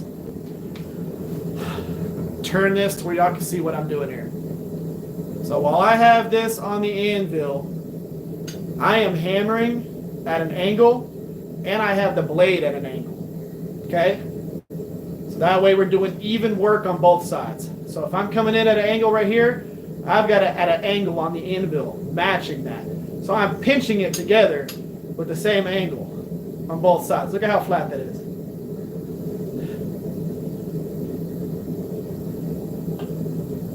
Boom. So you can see, there's the butt of the handle. Here's the heel of the blade.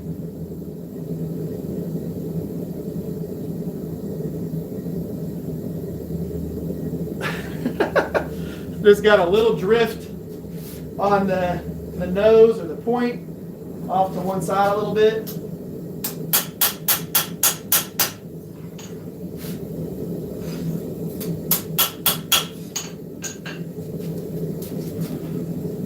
And then we have our ridge. I'm going to see which side I can actually, well here, I'm going to make it easier. We're going to heat it back up. We're going to scrub it off. Do need to massage.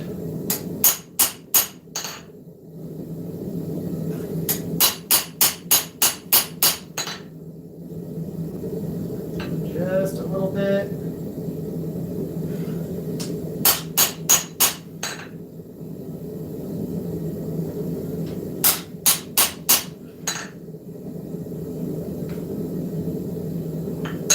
Okay, I'm going to heat it up, then I'm going to brush it off.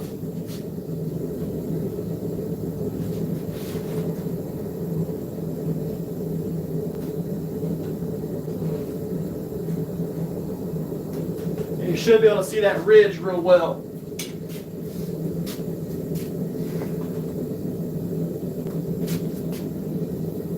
It looks like a kitchen knife to you, but it's not a kitchen knife. So this is actually a spear, but yes, it does look like a kitchen knife. I'll give you that. So if you look at this, it's one of my kitchen knife profiles. So yes, I agree with you. That's one of my kitchen knives. Right there. Only difference is this knife has a ridge starting about right here to the tip, and there's actually a bevel going towards the spine and a bevel going towards the cutting edge. And it blends from flat here to a bevel that's about splitting the blade right in the middle, so the whole front section's a dagger. It's got bevels on both sides. But yeah, that's one of my chef's knife profiles. If y'all ever wanted what a, you know, nice little hidden tank chef knife for me was. And then what we forward is closer to this profile right here. It's not as tall.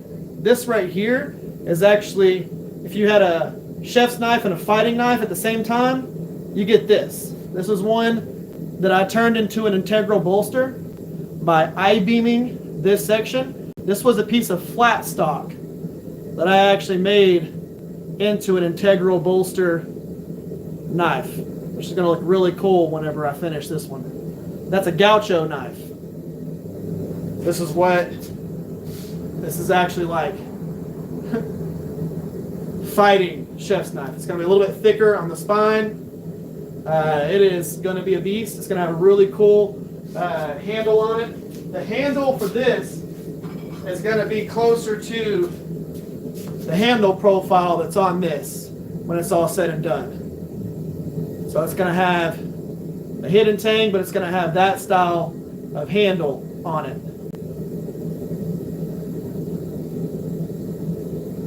On that knife.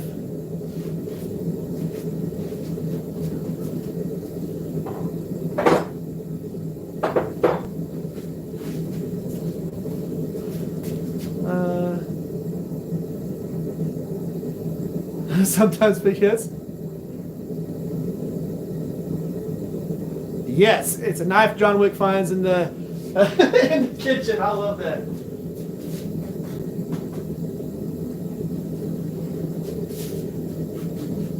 All right. Let's take this.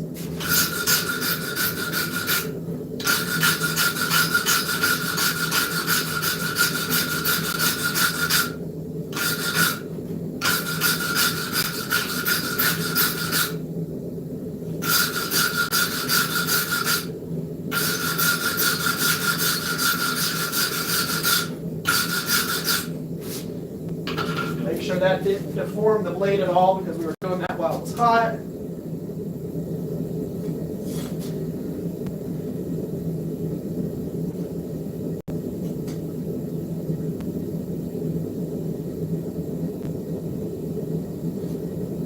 We're good. If anything, just need to move that over. Just like that.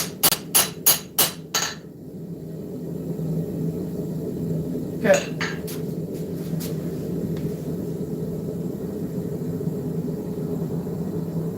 So, get my little pointer. Where'd you go, pointer? Pointer? Let's use one of my other pointers because I have too many. All right. Let's break this down. Bevel from here down. Bevel from here up. You can see it blends up through here. Comes down, meets to here, and then you have bevels down here. But you can see this top swedge blends up into this section right here. And then it goes down to that medial ridge, that shiny line right here, up to the tip. On both sides. So it rounds in, comes to that ridge, all the way up to the tip. And you see these little divots and marks and all that? Those are so shallow that you can't even catch it with this thing. Those are just going to be cool texture spots from the actual forge scale. So whenever this section that looks shinier, this is dull, that's because there's no forge scale there. There's forge scale here. Whenever I quench this, all this shiny stuff is going to pop off, and it's just going to be a nice even texture all the way down it.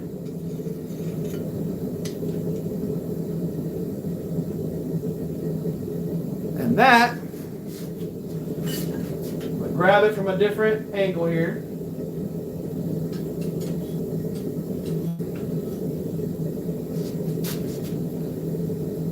That is our profile.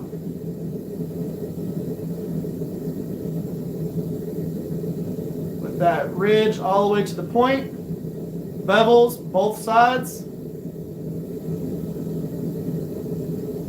handle, everything. Nice and straight, all the way down.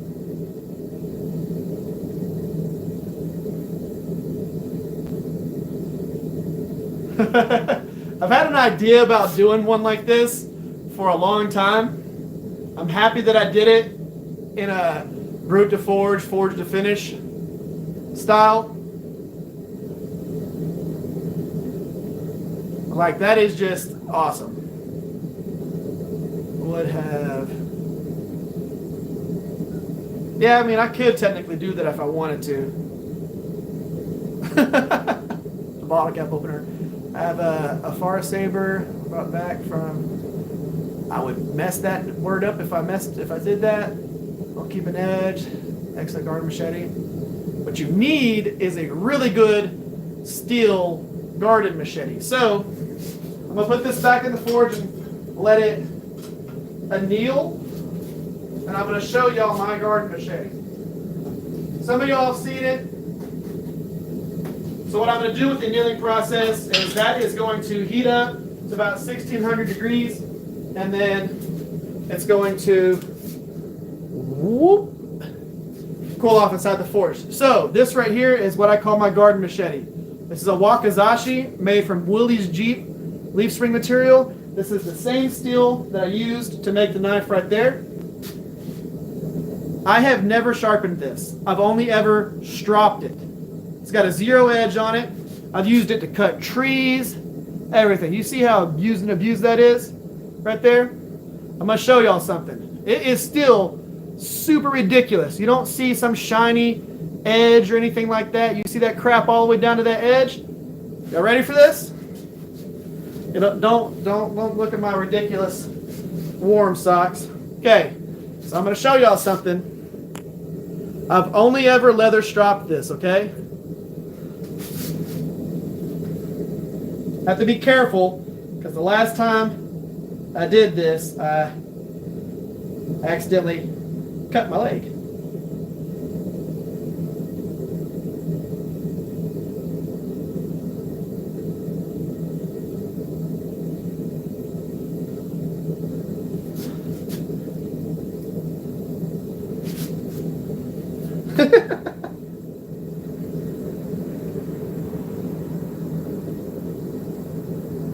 And this thing has a 0 edge, but it's got my little leg hair on it now.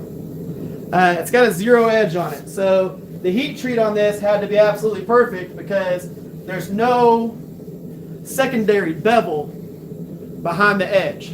All it is it comes down, it comes all the way down to a bevel. So there's only one bevel on this. A lot of knives have a set of bevels and then you cut an edge into it. This is a 0, so it goes all the way down to just the cutting edge. I've used this to cut through trees, everything. And it still holds an edge to this day. Which is ridiculous because I made it a couple years ago. And again, I used it to cut branches off the trees. I've used it to actually cut trees down and chop with it because why use a hatchet, even though I have hatchets, whenever you can use a sword. That's what I'm talking about right there. Looks like that, still shaves.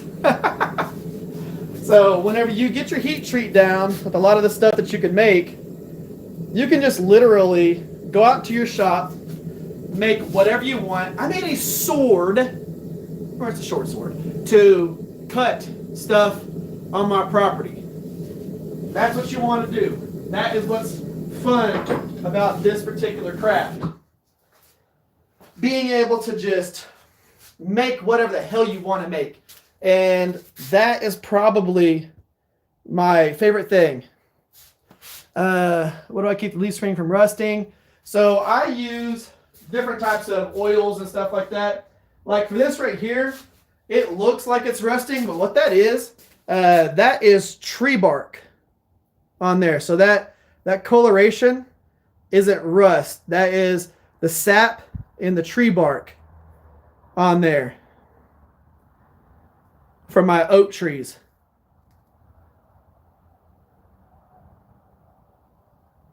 Like if I took and I just wiped that off, or if I buffed it or scrubbed it off or something like that.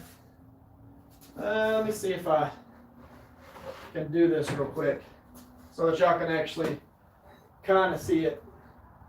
We'll use a little bit of Goo Gone.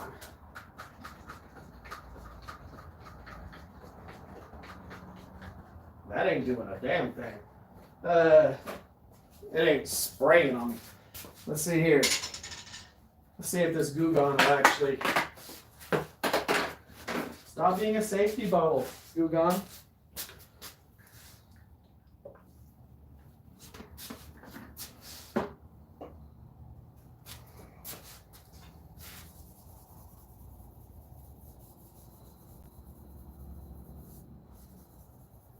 Got to be careful going down the edge of this. But yeah, it's just sap and all that. But yeah, all I do is I use waxes on my blades, and that's what keeps everything nice and rust free. I mean, this thing stays in my shop all the time, whether it's humid outside or not. But yeah, it starts taking that brown gunk off of there. Like I said, all it is sap and tree bark on there. And all I use is, you got things like Wicked Wax. They sell these different type of waxes. But I'll tell you this, easiest thing to do without you having to go and buy anybody's blade stuff that goes on your knives and keeps it from rusting, just use, very simple, okay? Just use Burt's Bees wax and mineral oil. Take those two things, heat up the Burt's Bees wax, or just beeswax. It doesn't need to be Burt's Bees, just beeswax. Heat it up in a little container. Mix it with some mineral oil. It could be like 50-50 or 75-25 beeswax to oil, just enough to make it to where you can use it like pomade that goes into your hair. And all you got to do, take that, coat your blade with it. So clean the blade, dry it off, coat the blade with that beeswax mineral oil mixture, and you'll be good forever. Put that coating on there every once in a while, and you're good. That's all those blade coatings that you see people sell in those little containers. That's all it is beeswax and mineral oil. Save yourself a bunch of money. Let's see here. Pretty much a V grind. Yep, it is. And I have knives that are knives and stuff that are chisel grind. But yes, it would be, it's V all the way to the edge. Gun bleeds blades, which is absolutely awesome and a valid thing that you can do. I'm like all the way down here. All you see is my forehead. Got a knife show. Whoa. Okay. That is dark. Made an anvil stand just like that. This is one of the easiest anvil stands that you can do. I have a video on it. It's awesome. Use beeswax and linseed oil for my sheaths. Absolutely perfect. Oh, it is a joke. Don't worry about it. I got a dark sense of humor.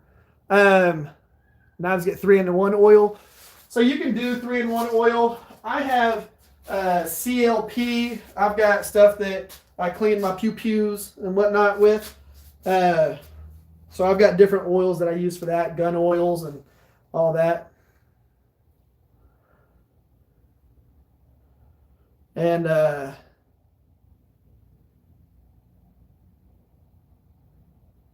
let's see here. I've always used automatic transmission fluid. I mean, you can technically use automatic transmission fluid if you want to. One of the craziest things that I have somebody do, whenever they quench their blades, they use diesel, which I guess is a big thing in Brazil. They use diesel. It's we call it pinto sauce. So could you imagine plunging a 1500 degree knife into diesel? The bravery of doing that. But I will tell you this, diesel is about as flammable as Parks 50. If you ever quenched anything in Parks 50, that stuff flames up like a son of a gun. Like if you want fireballs like you see on Forged in Fire, those big old fireballs, because they go whoosh up, boom, and it's like fire, slow motion. Use Parks 50.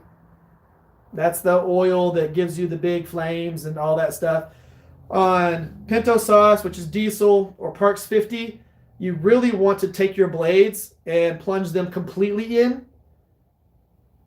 Don't have like the tang hanging out or anything like that, because the flames will just continue to go and roll the entire time you're doing that. I've got this big ammo can right here full of quenchant, and then the smaller one full of quenchant. I've got one of these ammo cans that has AAA and one that has Parks 50. And then I have one that has peanut oil. This has peanut oil in it, the small one. And I've got one of those that has Parks 50. My peanut oil is closer to AAA than Parks 50. But and if you're wondering what those things are, those are just quenchants. That's what we use to make the stills hard. Yeah, these are awesome. You can get these at like military surplus stores for super cheap. And there's a lot of people that do that as well. I have actual stuff for cleaning firearms and things like that that I use. So that's typically what I use. But CLP, if you don't know what that stands for, it's coat, lubricate, protect. They sell it in a spray can. I use CLP for almost everything. So all of the stuff that I use in between blades, all my coatings and acetones and all that stuff stay on this shelving system that goes all the way down here. I use CLP more than I use WD-40. This right here. And I actually use this for cutting oil whenever I am drilling holes for the pins and my tangs. I use this for the cutting oil. And it works really well. That, and then I have a whole bunch of other stuff. I've got 2 vices that y'all have never seen that are down underneath there that I'm getting ready to restore. I've got 2 Wilton vices so that I'm still going to have my little old Harbor Freight one, but I've got 2 Wilton vices that I'm in the process of getting ready to restore, which is going to be fun. I use old motor oil in a paint can. Only reason why I don't like using old motor oil to quench is I don't like the smell of it and I don't like the fumes. But you use whatever you like to do. Just because I tell you I don't like it doesn't mean you shouldn't. There's a lot of people that don't quench in peanut oil. They want to use Parks 50 and AAA. But that sword that I use to cut on my branches, that wakizashi, that was quenched in peanut oil and it has held an edge for 2 years. With a lot of crazy abuse. So I say do your thing. And quenching oils are expensive. Parks 50, AAA, those are expensive oils. Hell, peanut oil is pretty expensive by the gallon. Yeah, invest in some Parks 50. Now, I've got friends that have those like 50-gallon drums of Parks 50 and AAA. That's expensive. If you buy Parks 50 or AAA by the gallon, 50 gallons adds up quick. On the topic of vices, I don't have one, therefore don't use one at all. That's wild. Knife maker without a vice. Heck, I got this little vice right here. I've got a vice over there. This one, of course, is just for not sharpening, but handle shaping and holding my belts and whatnot. This says a vice that has 2 wooden jaws. I use that for doing my maker's marks and hand sanding and all that. But I've got these vice down here. Now, of course, I have this guy that I use for all kinds of stuff. If I'm cutting steel down or whatever, I'll use it. That way I can use the grinder to cut things down. Or if I'm checking the edge hardness of stuff, I'll put that in here and file test it with the blades and all that. That vise gets used a lot. All it is a drill press vise on top of a stand that I made. So,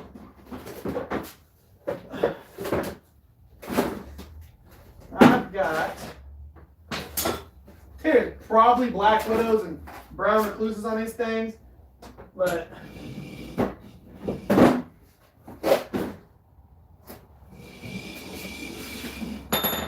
I've got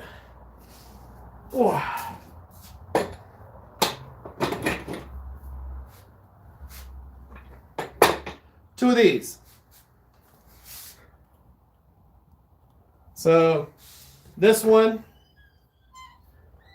right here, I'm going to be restoring it, putting the actual posts back into here to be able to tighten those down and loosen them up to swivel this. But this one,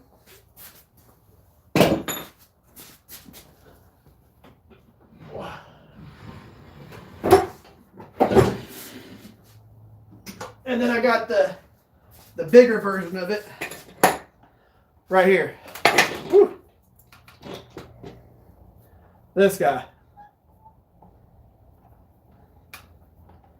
So those are going to get restored at some point. If you know anything about vice or vices, Wilton is awesome. What's that? Dinner is way ready. How's the cornbread? Done. Does it taste good? Yes. Is it sweet? Mm-hmm. Mm-hmm. Cornbread is meant to be sweet like cake. Corn You cake. weren't always that way. I know. I am now. All right, OG. I'll catch you later. As a matter of fact, Miss Rivers just came out here and told me that food is ready. Yes, cornbread is supposed to be sweet. Shut your face.